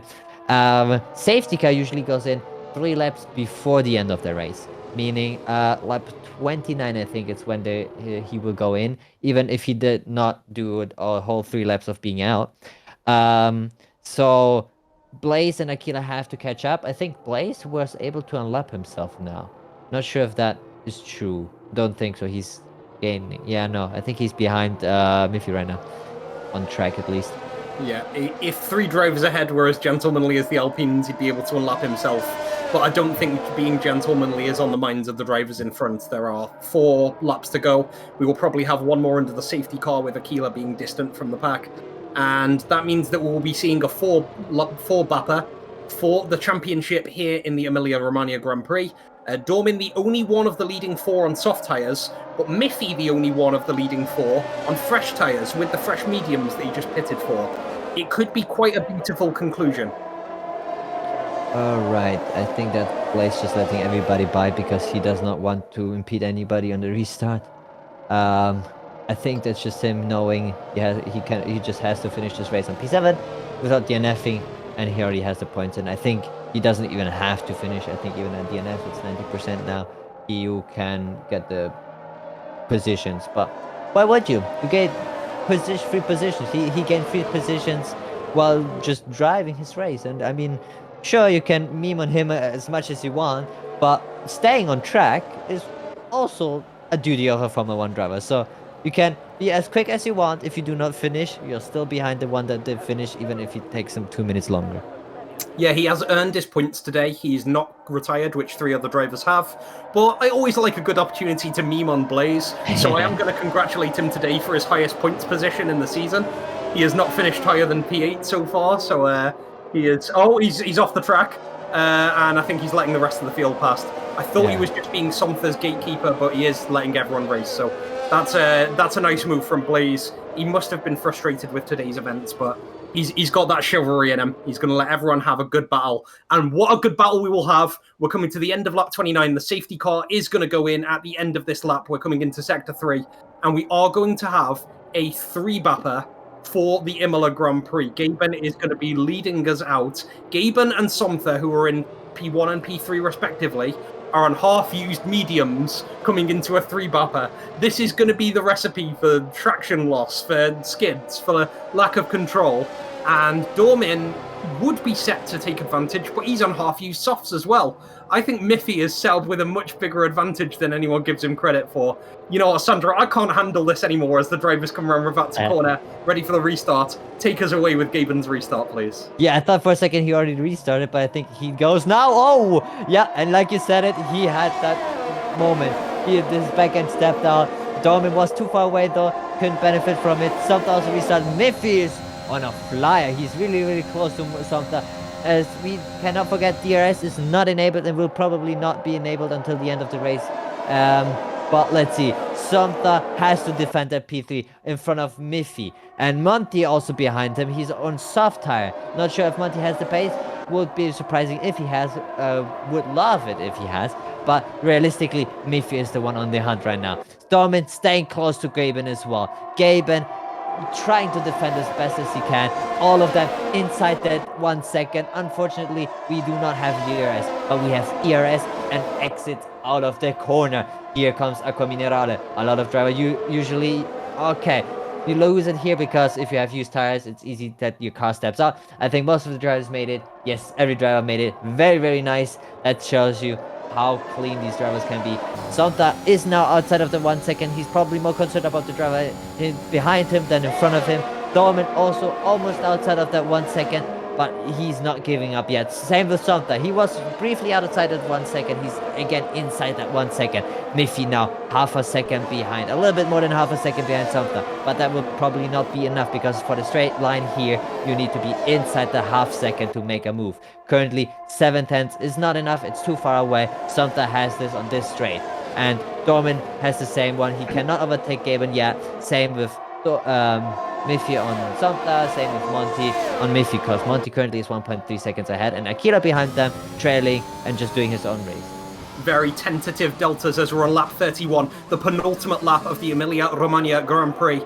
The gaps are just approaching a second now, which would be important for DRS if we had any. It's more important in that anyone could make a mistake and it would decide final positions. We aren't going to see any more safety cars. We've had our fill here, and Gaben is currently set to romp home on half-used mediums on a 3-bap at the end of a safety car after setting the fastest lap of the race on his used medium tyres. That is the power that he's brought. We have Aquila off at the back. It's a spin. He's not going to lose position because Blaze is already lapped, but he needs to keep his car home. Currently, he's got P6. He can finish at worst P7. Back to the front, we have Somtha within half a second of Dormin as they go around Rivatsa corner. Everyone on used tyres apart from Miffy, and it doesn't look like Miffy has had the pace or the exit speed so far. Somtha using the Slippy onto Dormin. While the DRS is enabled for this, the final lap of the Emilia-Romagna Grand Prix, it won't be active for this main home straight, which is what most of our drivers look forward to. Gaben leads on the final lap. Why is Monty pitting? And he's losing the position to Aquila. Even if you're not racing anybody, you that's points. Interesting. I would have stayed out even if with a broken front wing rather than And he even put it onto mediums. Okay, interesting. Not sure what happened there. Will be interesting to know what happened. Maybe we can ask him later on. But so far, the fight for the top looks like it is settled. Gaben 1.1 seconds ahead of Dorman. Samta is inside the 1 second, but just too far away. You're just 8 you're 3 tenths too far away to make a move on the straight, and the DRS is open now, but you're not gonna make it because then you only have like a quarter of the straight to make the move on. I think that's too far away, and the exit of this one was also not very well, so it is frustrating. Miffy, surprisingly, even is further back than we wanted him to be, but I think that is cemented. Gaben is closing up this Grand Prix, is saying he can keep that P1, and there it is. He crosses the line in P1, Dorman in P2, Salta P3, Miffy P4. These 4 drivers gave their absolute towards the end. Behind them, we see Blaze, unfortunately lapped, but he made it towards the end, meaning he got that 7th position. Crossing the line now with the 5-second unserved penalty. It doesn't matter, he's lost anyways. Aquila here getting the P5 after Monty had a questionable pit stop towards the end. But also very well driven. Monty, unfortunate for you, there it is, P6 for Monty. What a race. Grazie ragazzi. Guys, that was a great race. And yeah, Gaben absolutely underlining his credentials. We see that Somtha is the driver of the day. I don't actually know where he qualified, but normally that's given for a great ride from the back of the grid up to the front. To be fair, Somtha was 30 seconds adrift at one point. He took the extra pit stop, but the man on your screen now, he's in green and he must be loving life as we finish the first half of our Spaghetti weekend. Gaben got 26 points. He got the win, he got the fastest lap, and that means for the World Drivers' Championship, with 2 races to go in Season 6, Gaben, who said several times throughout the season that he had no ambitions for the driver's title, that he would just settle in behind his teammate Sonny and help Sonny go for the win. He is 22 points behind Sonny with 2 races to go. It is absolutely magical that he's in this position, and it is a reflection of how good he is at driving the car, at just winning the strategy battles, being able to thrive under pressure. This is a guy that very much, if he were to win the World Drivers' Championship, would be wholly deserving of it. He's very humble, does a lot of practice, works well with Sonny and the team. He's a great guy to have around VL F1. He may heartbreakingly end up P2 in the championship, but I can't think of a better way, Sandro, to finish the first half of Spaghetti Weekend. Yeah, what a race this was, and how difficult this track is. It just shows you. I mean, if Sunny DNFs, if multiple drivers DNF, also Shadow Hopper being really unfortunate. I think it was the only driver that we didn't really catch up. No, Sunny also, where we didn't really understand how he crashed because we didn't have it on stream. But really shows you how difficult this track is, and even more props to Gaben for winning this, and props for everybody that managed to have a clean race and managed to finish this race, because Imola is a great track, but not an easy one. Everything but not an easy one. So maybe even better that we have Monster coming up now, because Monster usually is a little bit easier apart from Ascari. I cannot see them having a lot of moments. Maybe there's more on track fighting than really your own car, because ideally you will never want to fight your car. You always want to fight the other drivers in front of you or behind you. Yeah, it's the Temple of Speed. We're expecting fewer overtakes, but it should be a massive test of our drivers' capabilities. If you don't know Ascari, Variante Ascari is a complex of 3 corners near the end of Monza. Monza does not have many corners, but the corners that it does have are famous. And it is very famous for derailing drivers in VLF1 that are very accomplished. Travis is one of the best drivers I've known, but I think he has a personal vendetta against Ascari. It's so difficult to control. You've got Parabolica, you've got the Lesmo curves. There are so many important points around this track, Curva Grande, that we'll be watching for these drivers. We haven't actually had inclement weather at all, so it will be interesting to see whether we have any rain coming in, any weather issues that will impact the strategy.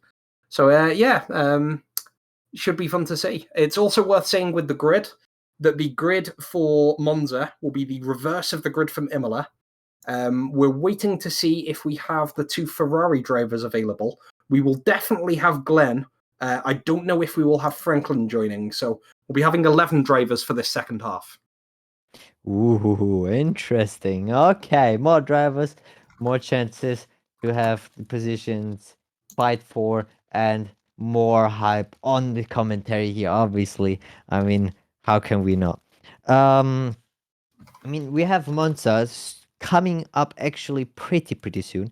Um, we will not make a break. The drivers will not get a break because we already running kind of late. The spaghetti weekend is a very tiresome on the drivers, very tiresome on anybody that's driving. Obviously, for us, we only have to commentate only in parentheses.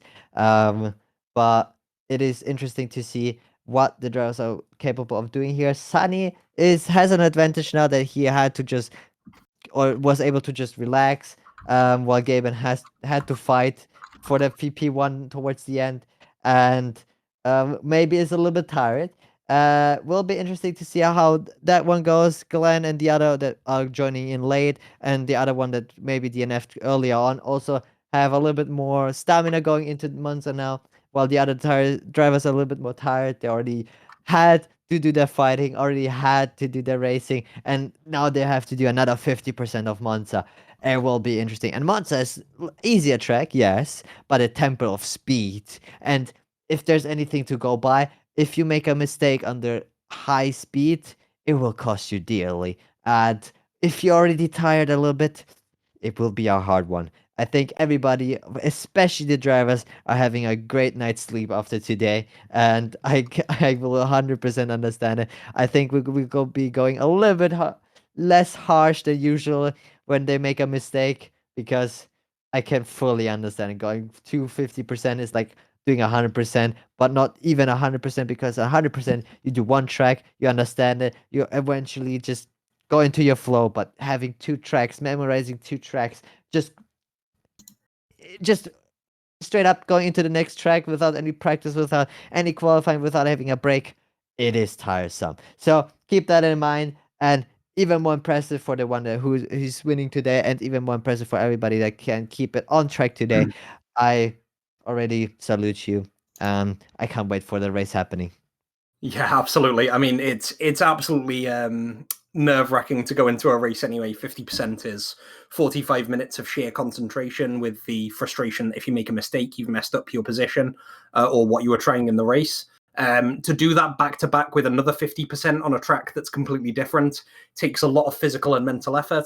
I know from drivers like Brandon who have to set up an entire rig with a wheel to play, and it is quite a physical endeavor to do a 50% race. So two back-to-back, our drivers will be getting what water they can, what breaks they can. The hidden blessing for Whopper, Wilder, and Sonny, who retired in Imola, is that they got a bit of a longer break to try and reclaim their senses, maybe do a bit of preparation. So yeah, it's there's a lot to be careful of. I also wanted to kind of get an idea of the picture of the World Drivers' Championship going into Monza. This will be the 24th Grand Prix of the season. It's a 25 race calendar. So what we're now going into is the penultimate race. Because of Gaben's win in Imola, and let's say that the stewards have not yet confirmed these results, Gaben's win with the fastest lap is worth 26 points. That will cut the Sonny's lead in the World Drivers' Championship from 48 down to 22. So Sonny needs a massive swing. I would say he needs to win and Gaben to finish outside of the top few positions in order to be champion now. But the most likely situation is that we go into our final race in Zandvoort with the title still on the line. It might even be the case that if Sonny retires again and Gaben gets a win, that Gaben could be leading going into Zandvoort, which is even spicier given the trajectory of the entire season, given that Sonny was fighting for Zydox pretty much during the entire first half of the season, and now might be usurped by his teammates, who, with his teammate, have won the Constructors' Championship. So whatever happens, either Sonny winning, which I'll do the maths for later, or Gaben getting close or maybe ahead, the World Drivers' Championship coming this late is really fun. It didn't happen in Season 4. Season 5 was very good for Sonny. But yeah, Season 6 might yet have a twist in the tail. Yeah, I love this one.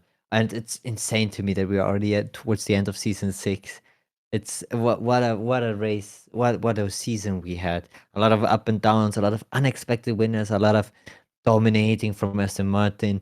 Um I'm more hyped of season 7 now that I know that there's 2 drivers at least fighting for the top, and maybe even more to come, because who knows who's joining us in season 7 that can fight for the top, and who knows how everybody handles the new game, because we're gonna jump on the 2023 game most likely. Not yet confirmed, but most likely. So this is, I think, because season 5 and 6 were on the same game, season 7 is finally on a new game again. We may have to see new faces to dominating. Maybe we see similar faces dominating, but whatever the case is, we're gonna have a lot of talented drivers again, and hopefully interesting teams again, because we have some drivers who cannot stay in the team anymore. We have some drivers who maybe want to change teams, depending how happy they are currently with the team, and yeah, how the regulations go. Obviously, for every season change, I'm the most hyped for the driver's pick and all that. But I will come to that once it happens, when it is when it is decided when it will happen. For now, we have the second Italy race, and it is Monza. I think the drivers still trying to figure out, or still making up in the mind. Okay, the track layout is like this. Okay, I have to race like this.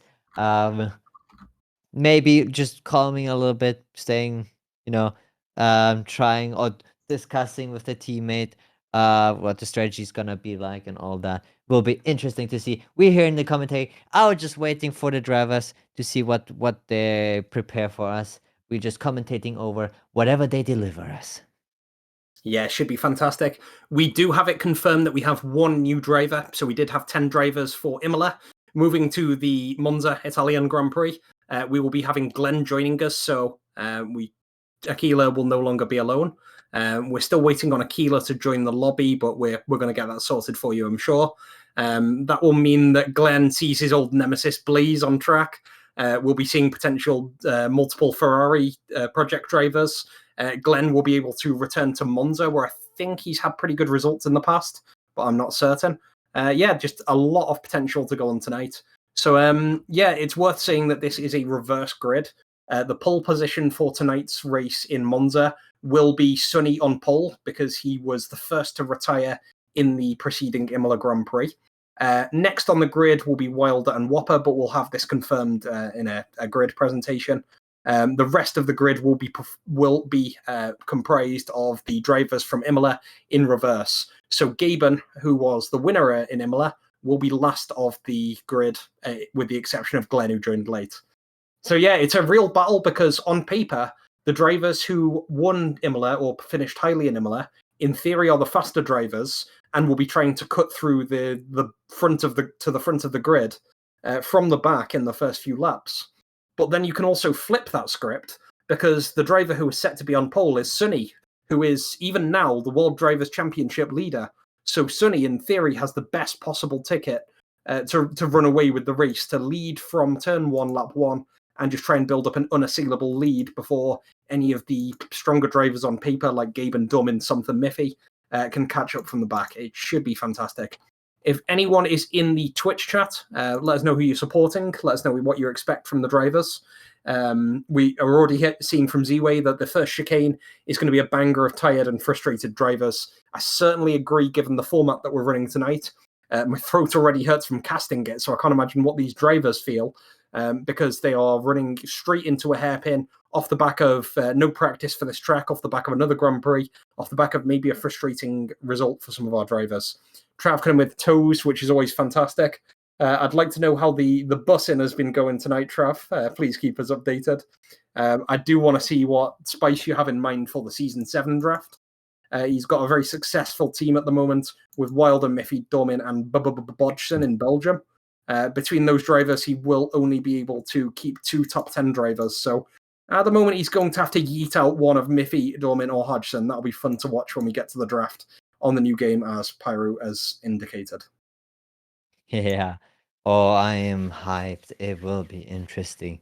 But that just shows you we have a grid and drivers that are just amazing. I love this one. We where we came from. It's just it's so nice to see. It was just all fun and banter at the start, and now look at us. Look at it how it evolved into, and it's cool. I love this one. Especially, I'm very thankful for Stuban doing all this streaming, which is certainly not easy. I saw that one. I felt that one last weekend, and sometimes still do when he's not here. So hats off to him as well, cause it is not an easy job. You cannot hear him, or you barely. Sometimes on some weekends you were able to hear him, but he usually is sitting quietly in here, just providing the stream for everybody. He's not racing, he's not commentating, so it is easy to overlook him. But thank you for you as well, Stuben, for your services. I mean, I had to be said because, like I said, usually you do not see, or people at home do not see you, just the drivers and us. All right. Okay, so the track does wait, and the drivers have to wait a little longer because we have a remake going on. Not sure what happened.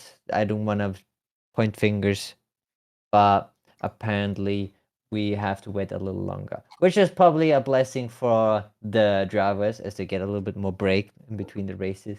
Not as much as of a blessing to us, as we have to provide more commentary.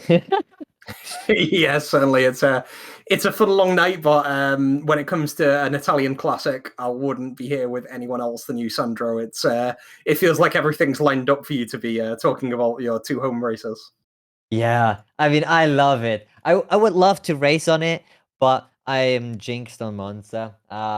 So I don't know if you know the stats or don't know the stats, but usually I'm really good at Monza. In qualifying, prove myself, and in the race there was always something going wrong. I remember fondly as it if happened yesterday, how I was in fourth position or even third, I think, on one race in Monza, and on the, I think, last lap or second to last lap. No, it was last lap. Yeah, exactly. It was the last lap. I had luck up and just went straight into the wall. That was, ooh. So I'm cursed on Monza. So I'd rather have a commentary over it, have the knowledge over it, have the fun while doing it, rather than be frustrating that I'd once again jinxed myself into a position I should have been. Oh man, you didn't say it, but I'm also washed. So yeah, well, here we are commentating over Monza. Yeah, like I did actually look up the stats while you were talking. It was during season 4 that you qualified in the top 5 amongst names like Sonny, and then it was the last lap incident. I also brought up that file in season 4 Monza because that was where Blaze Homewrecker, our race director, who has fallen so far in the intermediate time, last got P2. He was on the Wow. second step of the podium. And if not for a giant late run by our boy Flyer, who is no longer here in VLF1, Blaze would have been a race winner. So just like Hodgson denied him in season 1, Flyer denying him in season 4, could this finally be Blaze's time to strike? The championship table says probably not. The form says probably not. Looking at Monza, the winners of the 5 races so far have been Carlos in season 1, Calm in seasons 2 and 3, Flyer in season 4, and Travis in season 5. None of those drivers are here today, Sandro. We will be having a brand new winner. Yeah, I hope so. I mean, we're certainly gonna have, but I hope so. It's not gonna be Sunny or Gabe, and nothing against these two drivers. But it will be even more interesting to see having a spicy new winner and beat the likes of Miffy, who proved himself really good, bring it the likes of Dorman, who showed that he can match the pace of Gabe, given he was on old mediums, but Dorman showed himself can have the pace. Let it be Shadow Hopper, let it be Blaze, like you said. I mean, I do not care. I just want to see a fight for that P1. I want to see Gabe and Sunny having to fight for that P1 and maybe even, losing it out. I don't think that is most likely, as these two are just on a different league this season. But I just at least want to have some action at the front. And going by Imola, like I said, Italian tracks are never disappointing. Never. They were never, and they're still not gonna be disappointing. We had races where it was boring, whether in the midfield happened more than in the front, or everybody was spaced out. But Italian track so far in Imola, we only had 2 races. This being the second one, but the first one was spicy. The second one here today was spicy. Monza, since we've been running it, was always spicy and is gonna remain spicy. And I don't think today is gonna be any different, given the fact that the drivers are even a little bit tired than usually. And I'm here for it, and I'm ready. I am ready. Yes, I am. And while I say that, let's see how the track the drivers are racing on today is gonna be like.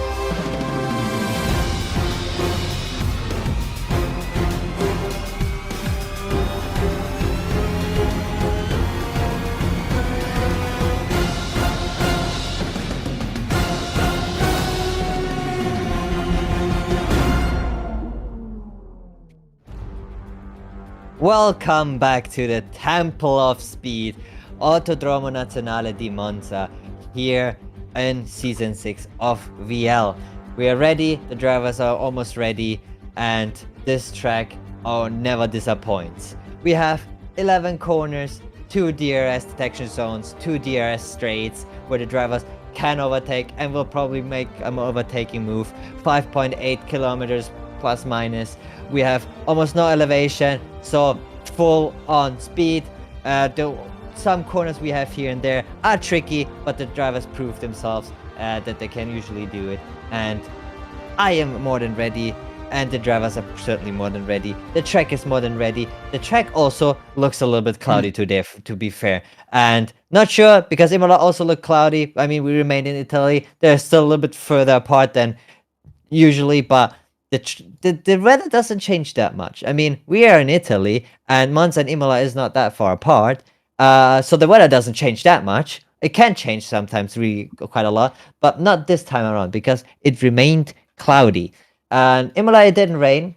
In Monza, it might not rain. It doesn't look like it rains, but there's always a chance. And with always a chance, I mean, I always say 1% is still not 0, and 1% can sometimes be a lot, especially me as a gacha player. 1% sometimes is a lot. So, Gacha points, and also from my early League of Legends days, the 1% crit rune on Tryndamere. It's always possible.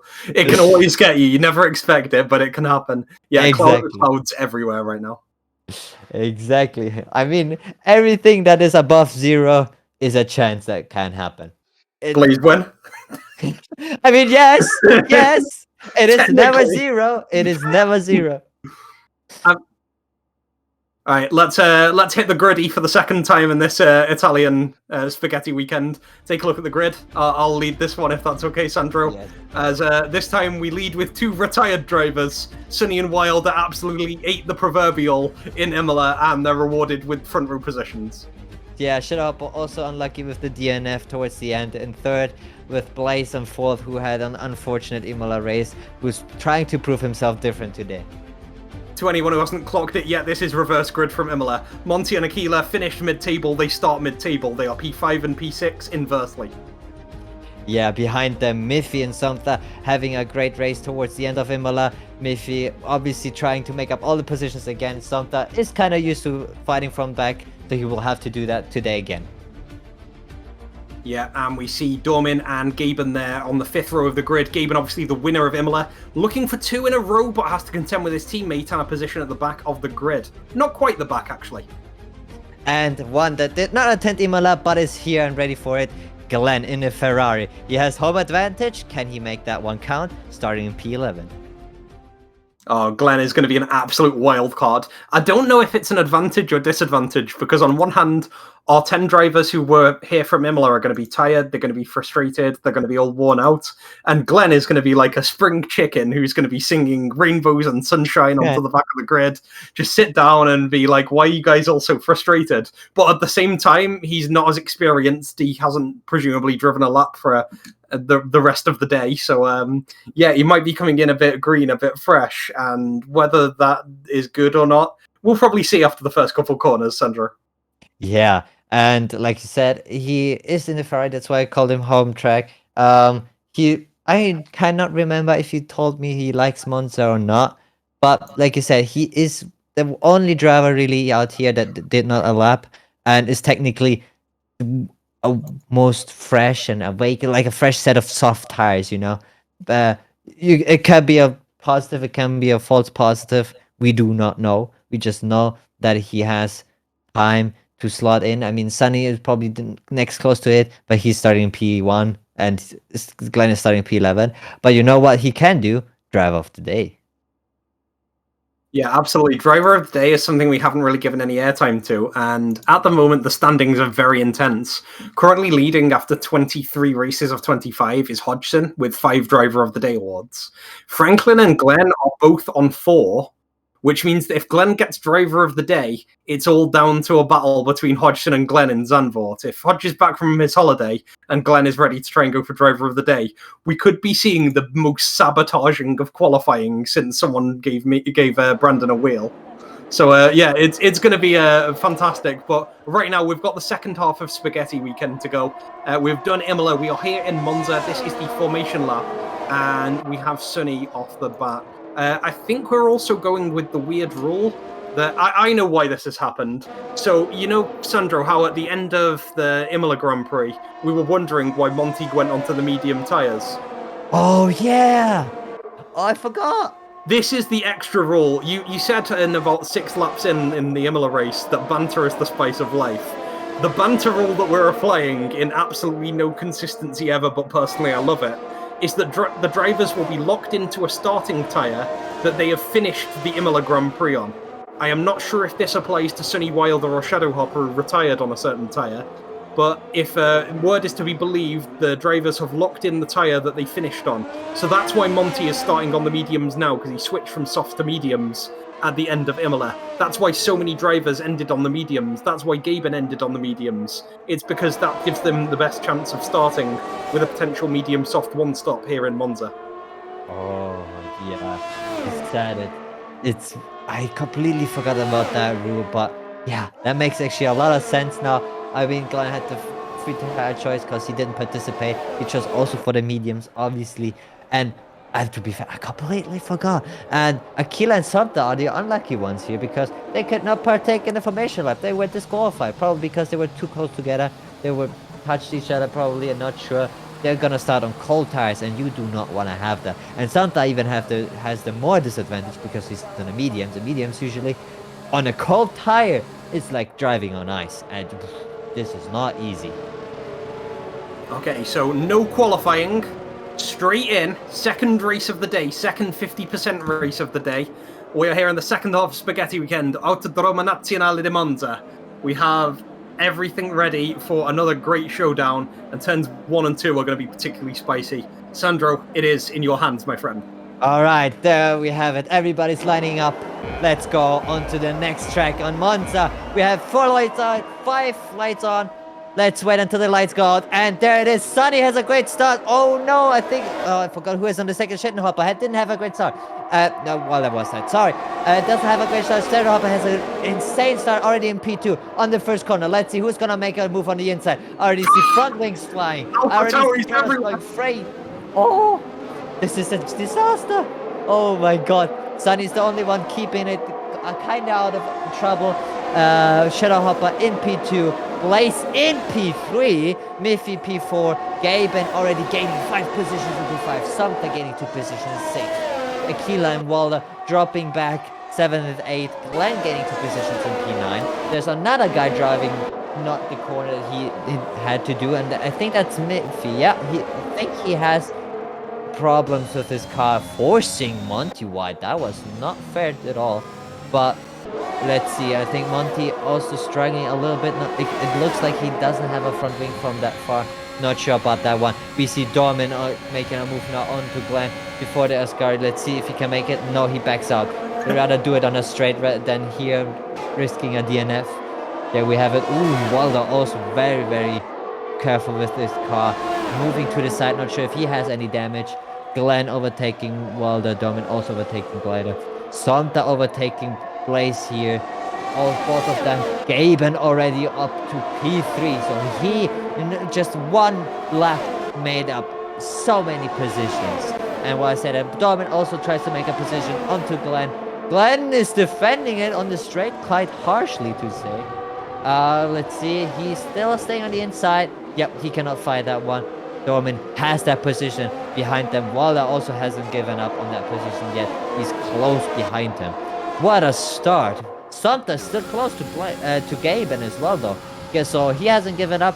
Gaben made a good amount of positions, but Santa's not giving him any chance to just pull away. Oh, why say that he makes a mistake? I'm just caster cursing everybody. I mean, me and Monza apparently with caster curse together is not a good combination. I will not say anything anymore. We can't talk about any of the 11 drivers for the rest of the 50%. That's how we're going to go through things.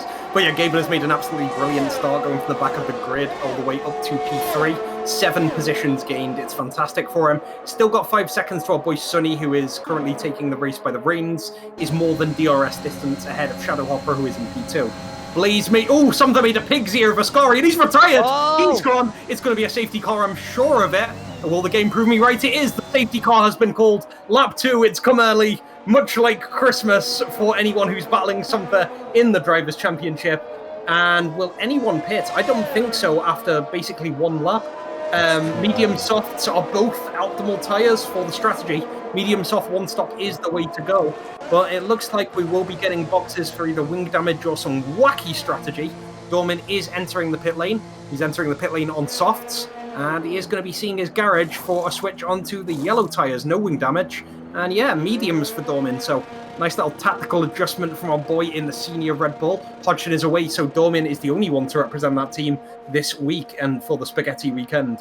Sonny, Whopper, Gaben are top 3. Unlucky, but yeah, it just shows you also Ascari is a dangerous corner and it catches out everybody. Unfortunate for Sumter DNFing that early on. Mithy also pitting, being not sure if he already pitted on the softs that early on, as he has 0 laps on the soft tires. Technically, you could go towards the end if you go on the mediums now. Not sure if the tires will last, but I mean, technically you did the mandatory pit stop of doing soft medium. Probably they're banking onto another safety car, which is most likely gonna be happening, let's be honest. This track is also not very forgiving, especially not Ascari. It is usually easier, but yeah. Sunny is the one leading, so Shadowhopper being in second. Gaben already up there in P3, so he took the chances and is like, nope, I'm not waiting to overtake anybody and giving me myself 5 laps or anything. He's like, give me 1 lap and I'm already up there. And he shows that he has pace and he can overtake. Sunny obviously is a little bit sad because his advantage over Shadowhopper is gonna diminish. Not that he is not gonna make that up again, let's be honest. But Shadowhopper has a chance now. And so does everybody else on a fresh beginning, because I think Miffy also liked it. He was one of the unlucky ones that were 30 seconds behind because of an incident. So there's a fresh not standing start, but a rolling start for everybody again, and a new chance for everybody to make a move. While there's the brave one on the heart. That is very interesting. Not sure if he wants to go towards the end or just playing a different kind of mind game. Yeah, hard tyres, the slowest compound of them all, but also the most unwieldy. It's very much a gamble to go onto the hard tyres. Apparently all my data says that they last 22 laps and get up to 75% tyre wear. So they can finish the race. Wilder is calculating this one, or at least the calculations match up to empirical data. The downside is it's VLF1, so we're probably going to see more safety cars. We're going to see more interruptions, or if Wilder is going to have any sort of issues with this track, any sort of wing damage will derail that hard tyre strategy. So it is a call. It's a good, brave call. but it's one that is very prone to risk. So naturally, I love it. It'll be interesting to see how that develops as the race continues. Behind the safety car, Sonny is leading the race. He's on the soft tyres. He's doing brilliantly so far, but Whopper is just behind him. 0.6 gap, and obviously track position doesn't matter too much, or in terms of gaps behind the safety car. Whopper will be able to go just behind Sonny when the restart happens. The field is not together at the moment, so the safety car is likely going to continue onto another lap, onto lap 5, and coming at the end of that one, we get another lap to Bing Chill. Yeah, you know who else is close together though? A certain man in P4 and a certain man in P5. Ooh, whoa. I mean, Blaze getting a lot of, like, not a lot of positions, but maintaining that P4 is really, really nice. Glenn making the positions up to P5. So these two have a history of not being nice to each other when overtaking or defending. So that's why I brought it up. It'll be interesting to see how they will handle the restart, how they will handle their positions. In front of them, this is Gaben, so I can see that maybe there might be something happening on a restart, but given it's Gaben, unlikely. Behind them though, we have Monty and Dormin, who are also two good drivers. Dormin even on fresh medium tires. He also pitted like Walden, Akila and Miffy onto a fresh set of tires, not just like the one in front of you, like all 1 to 6th position all stayed up. Behind them, they all gained a free pit stop and they changed their tires either because they already wanted to and they profited from it, or they were far behind either way, so it just helped them. And I think the safety car might come in this lap also because I can see Miffy catching up to that pack quite early on, and I think the safety car decides after Ascari if he wants to go in or not. Let's see. I might be unlucky that he may stay out one more extra lap, which is good for the soft runners, which is not that good for Wilder because he's on a hard tire and he hopes that everybody else pits while he gets free positions. So Miffy caught up to the pack now. Safety car didn't. This will be a late restart. I'm sure. There it is. Yeah. Oh. It's worth noting as well that Wilder has a big red cross over his head, indicating that he is piloted by an AI. But I'm not sure if that is just an issue with my spectate function. We will default to the race spectate, which is being run on stream, which suggests that Wilder is in P8 behind Dormin and ahead of Akila. Looks like desync. Let's hope it doesn't hit the lobby. Yeah, let's hope that one. And Sunny has everything to go for now. He decides when there is a restart. He's still weaving. He's still not restarting. Shadow Hopper is getting close. He doesn't want to get caught off. And here it is. Sunny gets off. Oh my god! Touches Shadow Hopper actually off guard because he had tire spin. Oh no. Gaben is close to him now. Let's see if he goes for it. He's moving to the side. Nope. He had only a look and didn't make a move. While everybody else, I said that Dormin has a look on Glenn and actually overtakes him. And Akila also overtaking Glenn. What happened to Waller? He just standing there. He just stopped. Yeah, might have had an issue at the back. It looked like Monty had a little spin as well, was caught by a couple of the cars in procession. And yeah, is sort of towards the back of the train as well. So a lot of close deltas. Our driver's still jockeying for position. Blaze, Akila, Dormin all very close. Dormin really needs the nosebleeds. He wants to be getting further up in this field. So he is trying to chase down Akila. And round the Lesmos, Dormin is going to take a really good line. You know where it's coming to next. Trav hates it, it's Ascari. And that is going to be a real reckoning because Blaze has had a couple of issues with Ascari thus far. Let's see how himself and Akila handle this one. Smooth move onto the left. Yellow flag further back, but Blaze and Akila negotiating it well. Dormin still has the hunter's eye behind them. He's not going to pounce on this lap, but there's big potential for later. Yeah, and I think while that's causing the yellow flags, not sure why he is going so slow. Not sure if it might be even a puncture, which might explain why he stopped and couldn't get the car going, maybe. He is still very, very slow.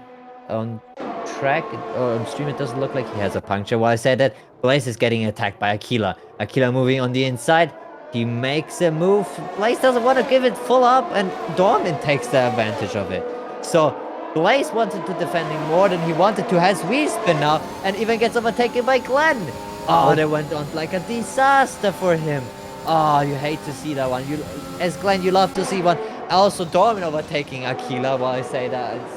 Dorman gaining so many positions in such a short amount of time. You love to see that for him. Aquila also getting the position. Unfortunately, he got overtaken. But as a Blaze, you just hate that. Oh. Yeah, it's really close now between Blaze and Glenn. Fireworks do kind of fly between these two drivers whenever they're close, and certainly on Discord afterwards. So Blaze having the run on Glenn here with the slipstream. We're looking at Gaben trying to take out Shadowhopper at the end of Ascari. We'll see whose exit's better. Does look like Gaben's at the moment. The slipstream is good, but we won't see an instant overtake. Yeah, we do have a safety car. It's the second safety car, and it is Wilder's retirement. So hopefully there are no further desync issues. It looks like, but from the two spectate functions, Wilder's car was in two different positions. So whether that was human caused or whether it's an AI being dealt with, it really sucks for Wilder. Let's see if the strategies change as a result. We're already seeing penalties from Whopper for speeding into the pit lane. And Blaze has ducked into the pit. Miffy's staying out. We've got a bit of variance here. Shadow and Sunny were on the softs. They are changing onto the mediums here on lap 8.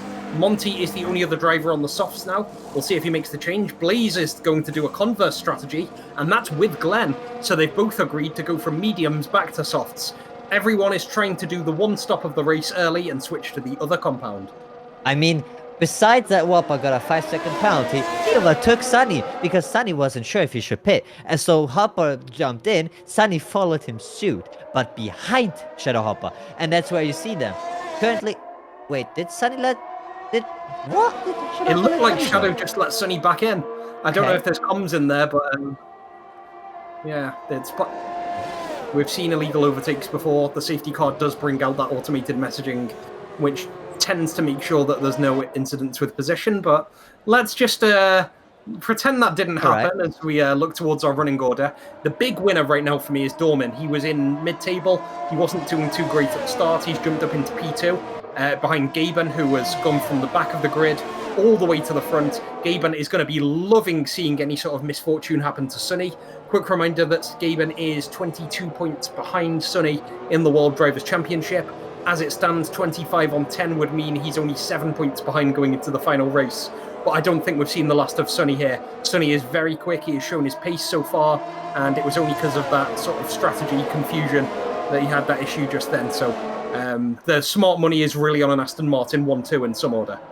Yeah, I mean, that is interesting because Gavin stayed out as like did the other 4 at the top 4. Everybody else went in.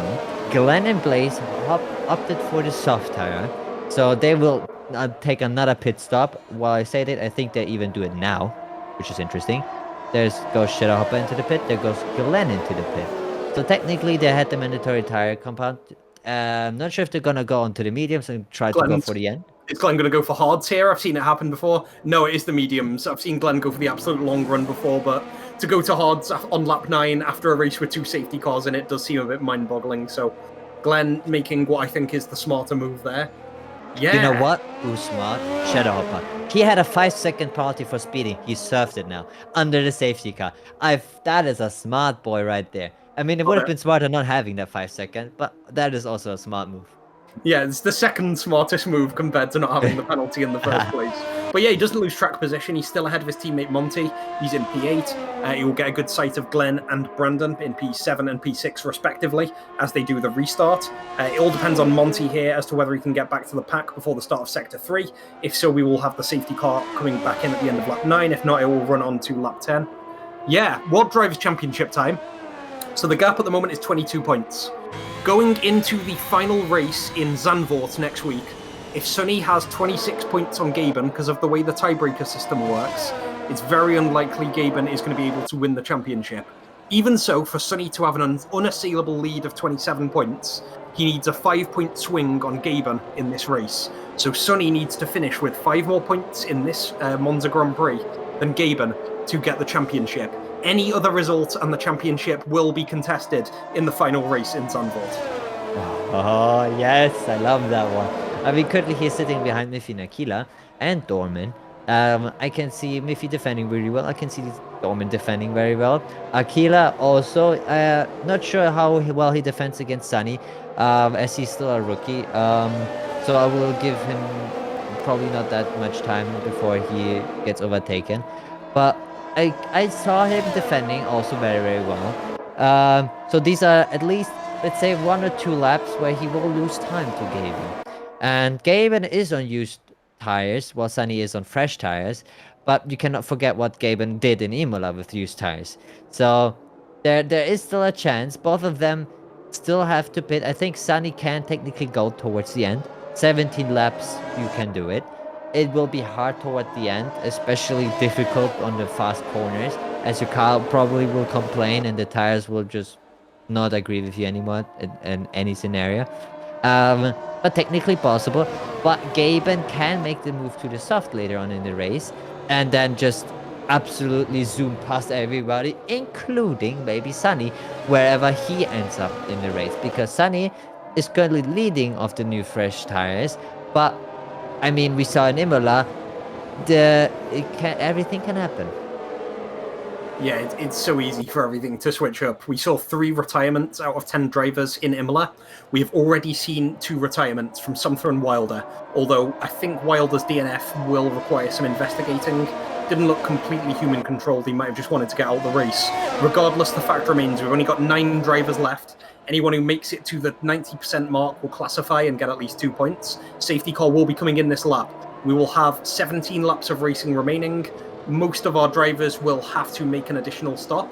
There is an argument to say that Glenn, Whopper, and Monty and Sonny, the 4 drivers on fairly fresh mediums, can make maybe 17 or 18 laps on those tyres and potentially could be finishing the race on that tyre compound. If so, that would be absolute banter, and that could be a great way for Sonny to seal a championship. We've got a long way to go till then, a lot of potential activities to take place, and Gaben is a very determined man. He's just come off a win, and he's going to be equally determined to make sure Sonny is not wrapping up that crown today. He's got the restart, and so have you, Sandro. Yes, he didn't restart yet. He's still weaving. Let's see if he can catch up. I think there it is. Yes, and he caught up Dorman kinda a little bit. Dorman is losing a little bit of time on the straight, but it's still very, very close. Aquila didn't get caught up at all, but Miffy did, because Sunny is very, very close to him. Also looking on the inside as well. Making a move already. Let's see if he can make it stick. Oh, Aquila breaking quite early, so Sunny had to avoid that one. But I think he still made it stick. Yes, he made it stick. Aquila is now the next target. He's on the outside. Aquila is defending that one. Let's see if he can make it. He does not have the pace yet. He's so close, but yet so far. Let's see on the braking. If he brakes later, and he's on the inside. He does not brake later, but he makes the move. Aquila actually brakes so much as if he had to brake a little bit more than he wanted to. And Sunny is through. So already 2 positions ahead. Dormit is probably the next target, 1.3 seconds. While I say that, I think there was a spin towards the end, one of the Alpine boys. But yeah, Dormit 1.2 seconds, Sunny 1.1 seconds. The top 3 is all open. And Miffy is now attacking Aquila. Yeah, look at Miffy and Aquila, and Blaze is just behind them to take any sort of advantage. Going too wide into Ascari. Miffy is off the track. He's going to have to recover. Aquila might get exit speed here. Blaze is the real winner of this contest, and Glenn is behind him as well. This is a 4-man train. Blaze moves to the left of Aquila. This is a fight for P5. Blaze coming round into Parabolica, the final corner of Monza, looking to get the slippy off of Miffy. Aquila not able to fight for that one, and Glenn unfortunately could not move to the left because Aquila had to make that move as well. Glenn is odd racing and inventing a new Grand Prix circuit, but he gets back on just in time to get the slipstream. Blaze managed to get a position, now hunting down Miffy for that P4. He's got a long run into turn 1 and 2. Is he going to send it? Nope, no post on Sundays. Miffy maintains P4.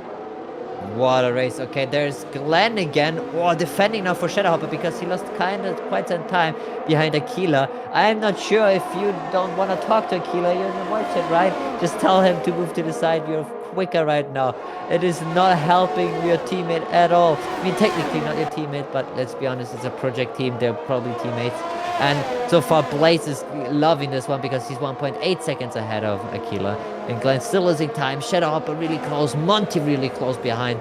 So this is another fight going on. And while I say that, Shadowhopper actually made the move, but couldn't make it stick. And actually lost the position even to Monty. There was a spin. Oh, that was... Probably the stewards have to have a look on that. I'm not sure what happened there. Maybe just spin by himself. Maybe Glenn closing the door a little too aggressively. Will be interesting to see what happened there. But Shadowhopper has to recover now. Glenn managed to defend that one. as the next target. Maybe is actually dropping a little bit back from Aquila. Not sure if he maybe suffered some damage as well. Well, is that Blaze actually on Miffy now? He had a look. He's not making the move now. He's waiting for the next straight. He has the DRS probably. Oh wait, where's her safety car? Wait, Yeah, I missed. massive fan of Blaze making a move under VSC. Like it's a weird move, sir, but it does check out. Sunny is breathing down the neck of Dormin, and Glenn is going to go into the pit lane. He's going to go in on a VSC. He attempted to get an advantage. What he got instead was a 5-second penalty. Now, lots of people are pitting, and the clouds look fairly thick. I was potentially foreshadowing a wet race, but no, it's more mediums. Glenn is going on to fresh mediums, serving his 5-second penalty, and he will be going back out. Aquila on fresh mediums, Whopper on fresh mediums as well, probably having to repair that wing damage. The VSC is ended, so we're on green flag racing. The big chunk of the drivers are in one procession here. Gaben and Sunny, separated for so long tonight, are now together again. Sunny chasing down Gaben. Kind of described them as teammates or championship rivals. They're sort of both right now. They want to win at all costs against each other, but they've been helping each other all season and have a Constructors' Championship between them. This is beautiful in every sense of the word, as Dorman might be left behind, but he's giving them a good fight at the moment, still within 7 tenths. Miffy leading from Blaze by 1 second. Blaze on those soft tyres, 4 laps old. He's going to have to make a switch onto mediums before the end of this race. Monty's still in the chain. Glenn, Aquila and Whopper are a pit stop behind. Yeah, and I mean, what a race. Sunny is really closing that gap. DRS is enabled because under VSC it does not reset. And he's making, maybe? Yeah, he hasn't even had, okay, he only had a look, but does not make the move yet. He still has another straight, another 2 straights actually coming up. So this one you kind of count because you can move on the inside or outside if you have a better exit. Doesn't look like he has enough speed carrying on. He has the slipstream, but I don't think he wants to make a move. He actually doesn't make a move. I think that was the position just given up because Gaben broke that early. I mean, I hope that it was not team orders, but if it was, it looked kind of like it. And that looked very much like team orders. I kind of expected better from Gaben, but no, I expect the best of Gaben because he's a good guy. And he told me earlier in the season in many interviews that he's here to help Sunny get a championship. I really want to see them battle all out for that championship. But I've got to respect Gaben if he just sticks to his guns and lets Sunny have the share in his own words. But yeah, that would be such an anticlimactic end to a world championship if it ends today. We'll keep it with us because Sunny at the moment, if he beats Gaben 1-2, is going to be the champion today when stewards confirm the result. I mean, all right, let's see what's gonna happen because the race is still halfway only done. Sunny with the fastest lap here.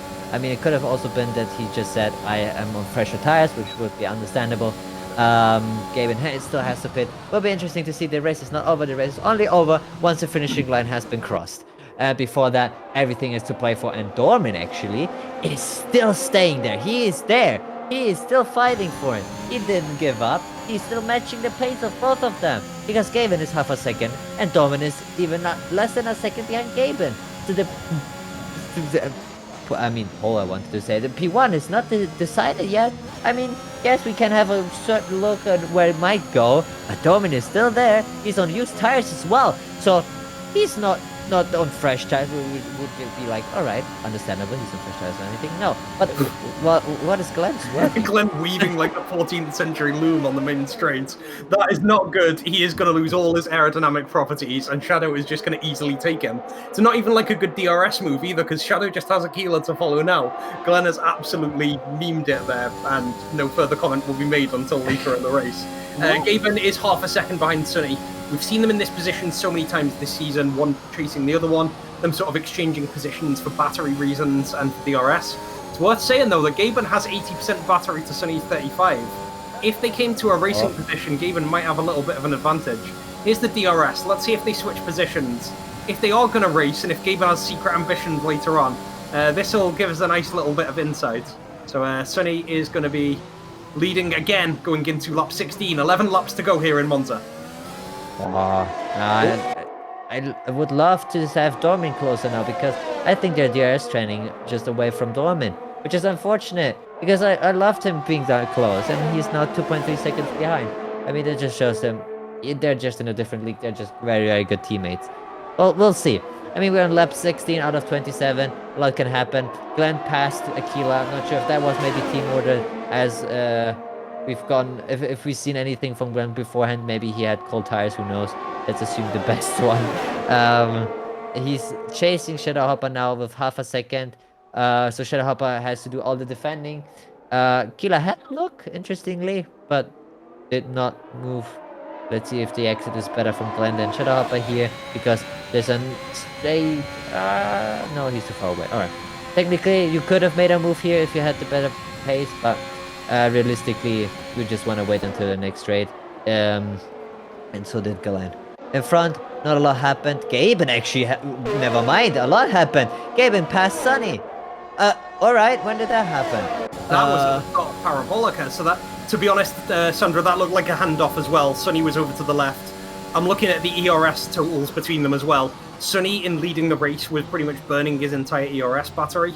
Gaben was at full, or at least 80%. It looks like the team orders for Aston Martin are to switch positions and then now let Gaben burn his battery. They are towing away from Dormin, and it's working. Dormin is more than 2 seconds back, way out of the RS. Aquila and Glenn are doing similar towards the back of the grid, but this is where the big money moves are happening. The two Aston Martins at the front are managing the race as perfect halves of a single machine. They are teammates extraordinaire, and they've been doing it all season, despite all of the narratives I'm trying to spin off of Gaben wanting to retire Sunny. Yeah, that's what every team actually hopes for, having two teammates playing that nicely. That's what Red Bull has been hoping for years, but never got it because they're just dumb. But yeah, not this Red Bull team, but the real life team, you know. This Red Bull team currently has Dormin fighting for that P3 and doing an amazing lead job, because even though these two are towing each other away from Dormin is not losing that much time. He is losing time, but on used tires, it is not that much time to those two in front. And I love that one. Also, they're probably betting on a safety car, because these 16... Oh, never mind.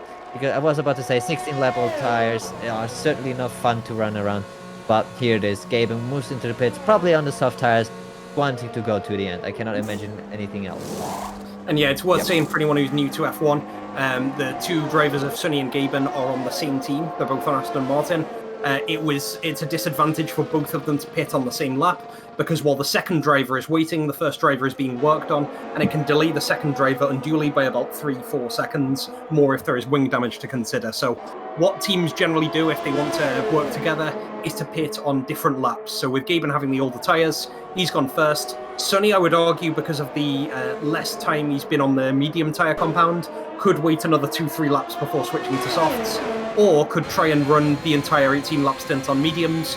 Both options are open, but either way, he's let Gaben go to the pit. Gaben is on fresh softs now. He is in P6, and I think Dorman and Miffy might be able to finish on the current mediums. Monty certainly can.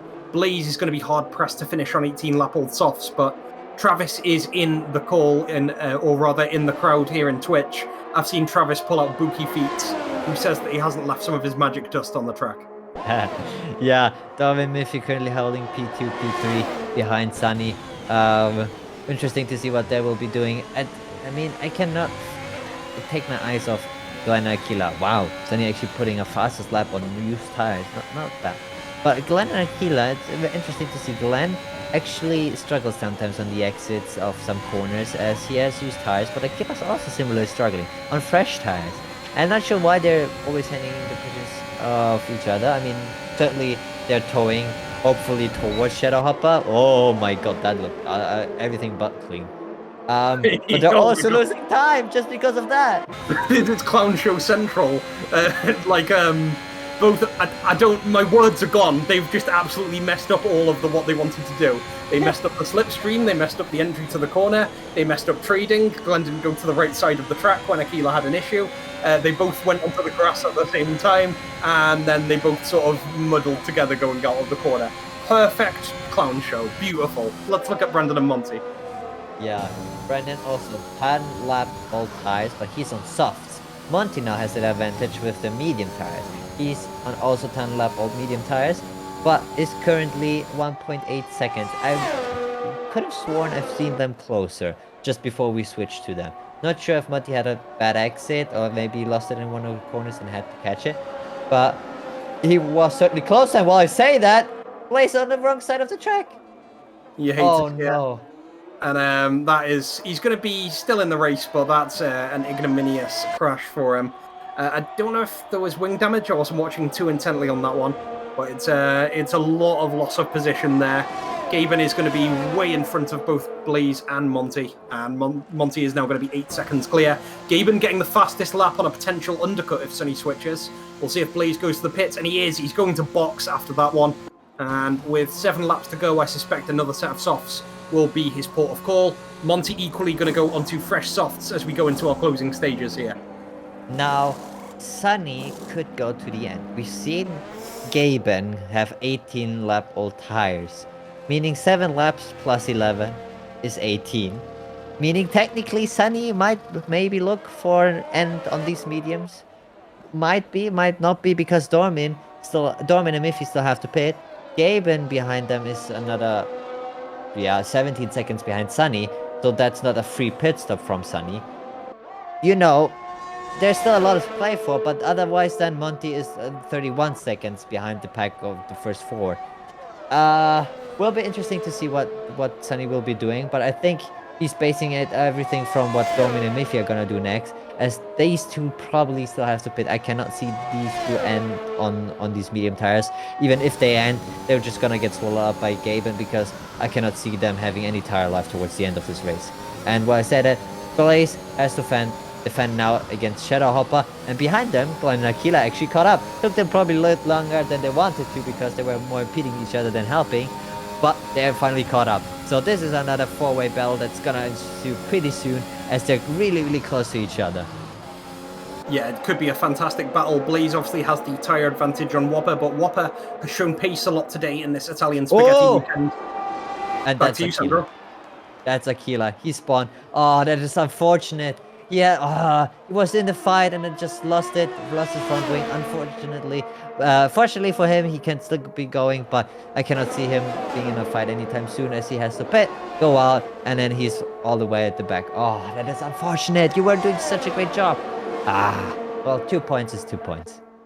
And when I say that, ooh, Blaze wants to defend on the outside, but Shadowhopper placed his car already there.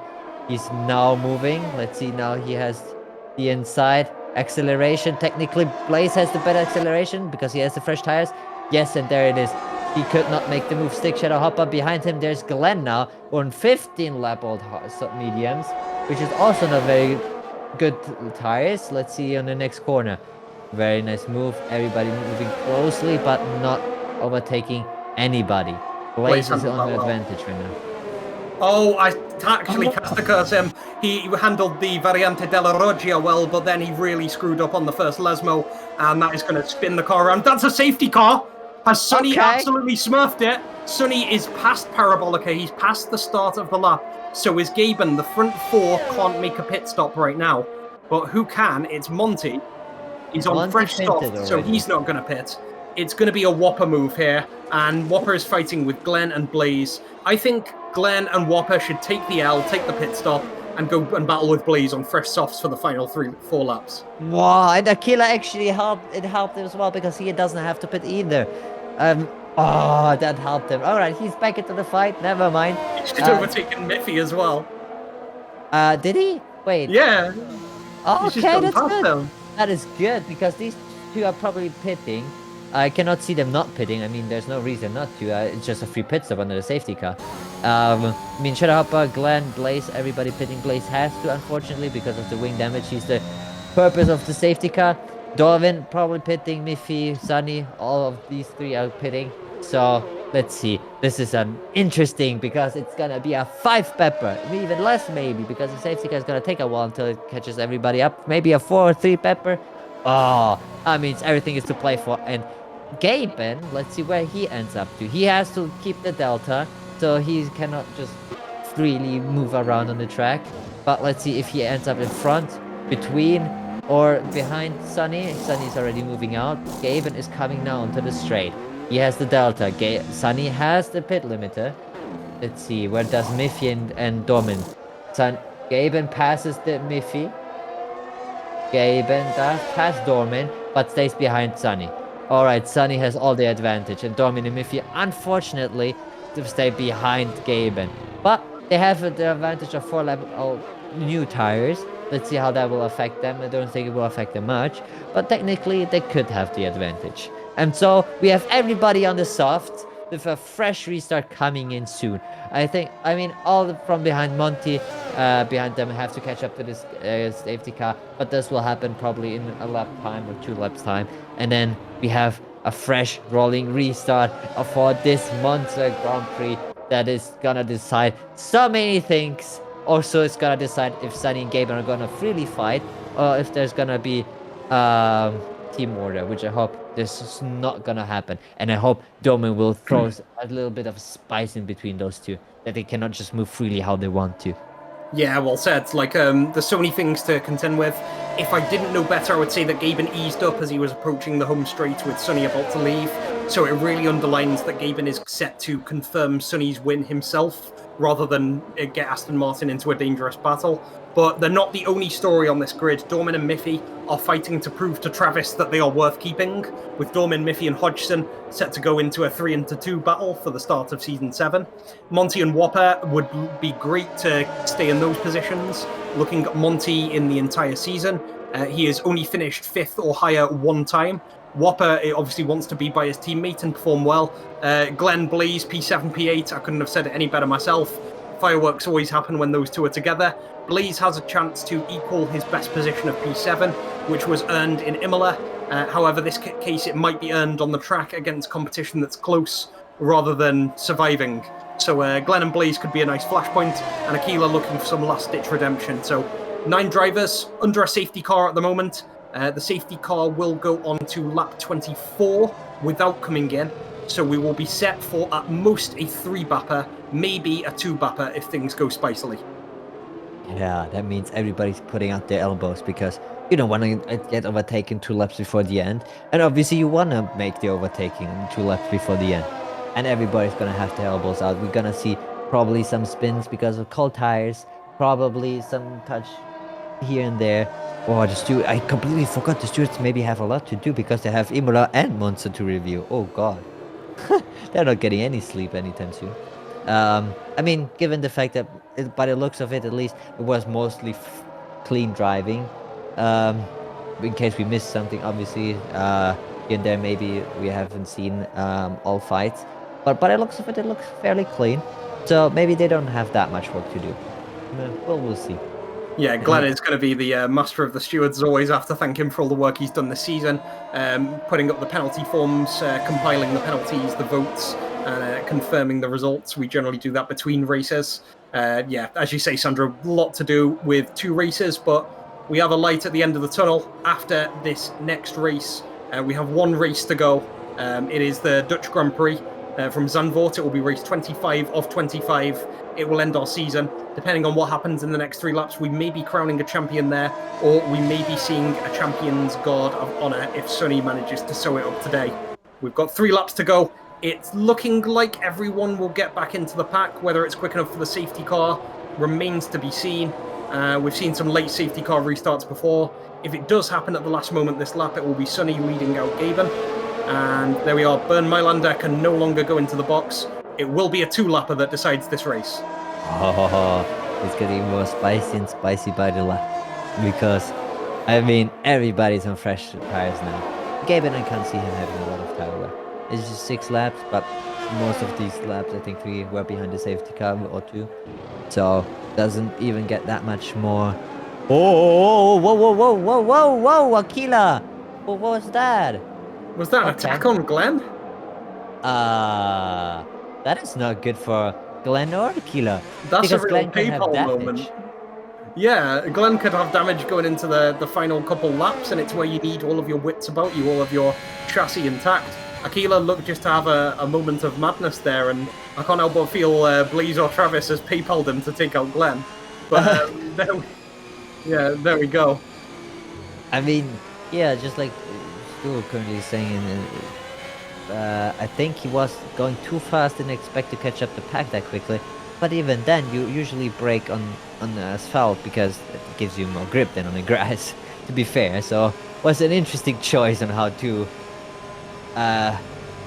yeah, get the situation under control, or let's say not under control. Also, it cost him maybe, because we see the front wing is intact, but maybe here and there he could have lost a little bit of front wings, or maybe having a yellow or something, and it will cost him as well.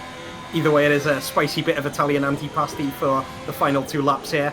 Everyone on really fast tyres. They're on the softs, fresh tyres. Sonny is set to lead us out for the final safety car restart of today. No more safety cars are possible in the final 2 laps. Sonny will lead out Gaben. A 5-point swing for Sonny, which is equivalent to P1 on P2, could seal the championship for Sonny right now. So this is for the title. Sonny must be feeling the pressure, but he's delivered under pressure so many times this season. Dormin, Miffy, Monty, Whopper, all set to try and interrupt the battle, interrupt the hegemony of the Aston Martin team. Glenn, Blaze, and Aquila, well, if they're colliding under a safety car, well, let's see what happens in the final 2 laps. Sandro, take us away. Yeah, and Sonny there already accelerating out of the corner. Perfect move. Gaben probably knew this one. Maybe not, who knows. It's really close. Dorman behind them didn't really get caught off either. Miffy also very close. So everybody stayed remaining really close. While I said that Aquila, I think, was looking on the inside on Blaze. Not sure if he makes a move. You see the... Okay, Blaze gave enough space. Ooh, not a nice exit off of that corner. But Aquila didn't make the move either. So everybody's still close together. No one really making a move on anybody. Dorman already once again behind the pack of Gaben and Sonny, which is unfortunate. Miffy probably looking for that still last place on the podium. Aquila actually overtaking Blaze before the next corner, which is a nice move. We sadly didn't see that one. And next up is probably Glenn. Let's see, front pack. Gaben 1 second behind Sonny. So Sonny has put the foot down. He really wants that win. Gaben behind 1 second. Dorman another second behind him. Miffy is actually closing the gap to Dorman, or staying really close to Dorman. So Monty on second. Shadow Hamburg close to Monty. He wants to be ahead of his teammate and shows this one. Glenn behind the both of Alpines, also under a second. DRS is not open yet. We have a yellow flag. That was Blaze almost losing it. Unfortunately, I don't think he did. DRS is not open yet. I think it won't happen because we are on our last lap. Sonny starting the last lap on his win. On his way to victory. Gaben is closing that gap and is closing, but it is not enough, and he has only 2 more straights to close that gap, or let's say only 10 more corners, now being at 9, to make a move onto Sonny. And Dorman behind him 1.6. Miffy trying the same thing as Gaben on Sonny. Miffy is trying to look to have that P3, or at least cementing that P4. Shadowhopper trying to make a move for Monty as well. Everybody is giving their all in this final lap, except Blaze, because he pitted. So, yeah. Yeah, maybe go for a final lap special, but it doesn't matter what he pits onto. It might as well be wet tyres. The deltas are growing, everyone more accustomed to their positions. The RS doesn't matter, it won't be turned on, but even if it were, people would not be slipstreaming off each other right now. Alpine's pretty confident in the middle. Dorman and Miffy pretty confident as a chasing pack. They're coming up to the final Ascari of the race. Looks like a clean exit for Aston Martin boys. Most of our drivers not really in range of drivers in front. It looks pretty clean. Everyone keeping their positions on this final soft run. Blaze at the back, just getting out of the pits and making sure he coasts his car home. And importantly, here he comes. Sonny is going to come forward. He's going to be first across the line. He is going to get 26 points with the fastest lap. And that is going to confirm him as the Season 6 World Drivers' Championship winner. He is going to be beating his teammate Gaben, who I must say had a large part in setting up Sonny for the win. Dorman is going to come home in a podium position, P3 for the senior Red Bull team. Miffy P4, Monty, Whopper, Glenn, Aquila, and then Blaze taking up our points positions. Blaze does a nice little spinala around Ascari, takes his wing off for style points. While the rest of the grid is set up 4 points positions. Sonny and Gaben, as they have done so many times this season, are going to claim the maximum number of points available. 44 points for a constructor in a single race. 25 for first, 18 for second, 1 for fastest lap. An absolutely imperious performance from them again. Gaben, the facilitator, and Sonny, our champion. He follows in the footsteps of, well, himself in the previous season. We have Calm, we have Travis, we have Flyer, worthy champions in the past. But yeah, Sonny is going to be sitting on that top step for both this race and the overall season. Well driven to all of our drivers. We get to see the driver of the day stakes. It is Gaben. No one's going to interrupt Hodgson's position as the leading driver of the day as we go into our final race in Zandvoort. Spaghetti weekend has been glorious, and it ends with Aston Martin dominating. Yeah, after the start of Imola, Sunny will be probably happy, and it will show us is Sunny World Drivers' Championship this season, Season 5 and Season 6. He defended it very well. He had to do a lot more this season because his teammate was threatening him towards the end, and he was probably shaking after Imola, but entertaining as always. And obviously, props to Dorvin for that P3, props to Miffy and every other driver because they did an amazing job, because they did 2 races in a row and delivered us an interesting race, and it was such a great spaghetti weekend. I loved it. I hope you guys at home enjoyed it as well. Unfortunate for Sometime Waller that DNF pretty early on. I mean, it happens, unfortunately. You have some tracks you really like and some days where you are unfortunate. So, yeah. I mean, thank you again. Not sure. I don't think we have any interviews today, right? I certainly hope not. It's been an absolute marathon today. I don't know how your voice is holding up, Pyro. You're sounding as good as new, but yeah, we've gone through an absolute chaotic spree today. 2 Italian Grand Prix, the best of Italy. It's been beautiful. We've had no wet races. We've had fine strategic battling all the way through. We've had quite a lot of retirements. I believe it was 6 retirements in total between the 2 races. Could have been 5. But yeah, it just shows how dangerous and volatile the racing is when you are on the edge like our drivers here in VL F1 are. Fantastic advert for our little league here. And Sonny is going to walk away as a double champion this season. He is the driver's champion, and thanks to his teammate Gaben and his own superior driving skill, he's going to walk away with constructor's champion title as well for Aston Martin. Well played to both. It's been a great showing over the whole of the weekend. Great driving by a lot of our guys as well. I love the resilience of drivers like Blaze getting 2 points finishes. Wilder recovering from some spins to perform well. Glenn recovering positions from the back of the grid. The Alpine boys performing great teamwork. Dorman and Miffy really challenging at the bitter end. And Gaben for making the ultimate sacrifice. Pyro, is there anything more you've got to take from this great home weekend for you?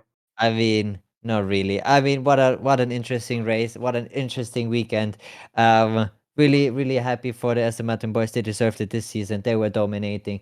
Sunny and Gaben were a dream duo. There were no dirty things between them. It was just all clean, just always team working as a team, working together, not against each other, which you love as a team. And it shows not only on track performance, it shows on the points, it shows everywhere. I mean, they will be going into the last race probably more as of just showing off, probably maybe preparing for the new season rather than really fighting for anything else, while every driver probably is hoping for the last points, maybe get a position or 2 from the new from the positions, while these 2 are already thinking for the new season. And I mean, all the other drivers, obviously, we cannot discredit them. We had moments where when the top 2 weren't there, when the top 2 had one of the few moments where they slipped out, which were very few, took the chance and actually delivered. So a lot of drivers grew even in this season. I mean, we still have one more race to go. We still have one more race where they can prove themselves. But even now, we've seen they have grown and they can deliver even 2 races back to back. So it's just amazing grid. So, and with that, I don't think you have any more to say, right, Kaden? All you to close off for your home All weekend, right. Sandra. Then, as always, I hope you at home had an amazing time. I had an amazing time casting, especially with Credit. Thank you, Stu, as always, for streaming this. Thank you, everybody at home, for watching it. And I had an amazing time. I mean, for my home tracks, being both in Italy and having it all in one weekend where I was actually here, I am more than happy. And with that, I'm closing it off. Have a great night, everybody. Buonasera. And have a great start to the week. We will be seeing you guys hopefully on the next weekend. Ragazzi, ecco un po' di penta.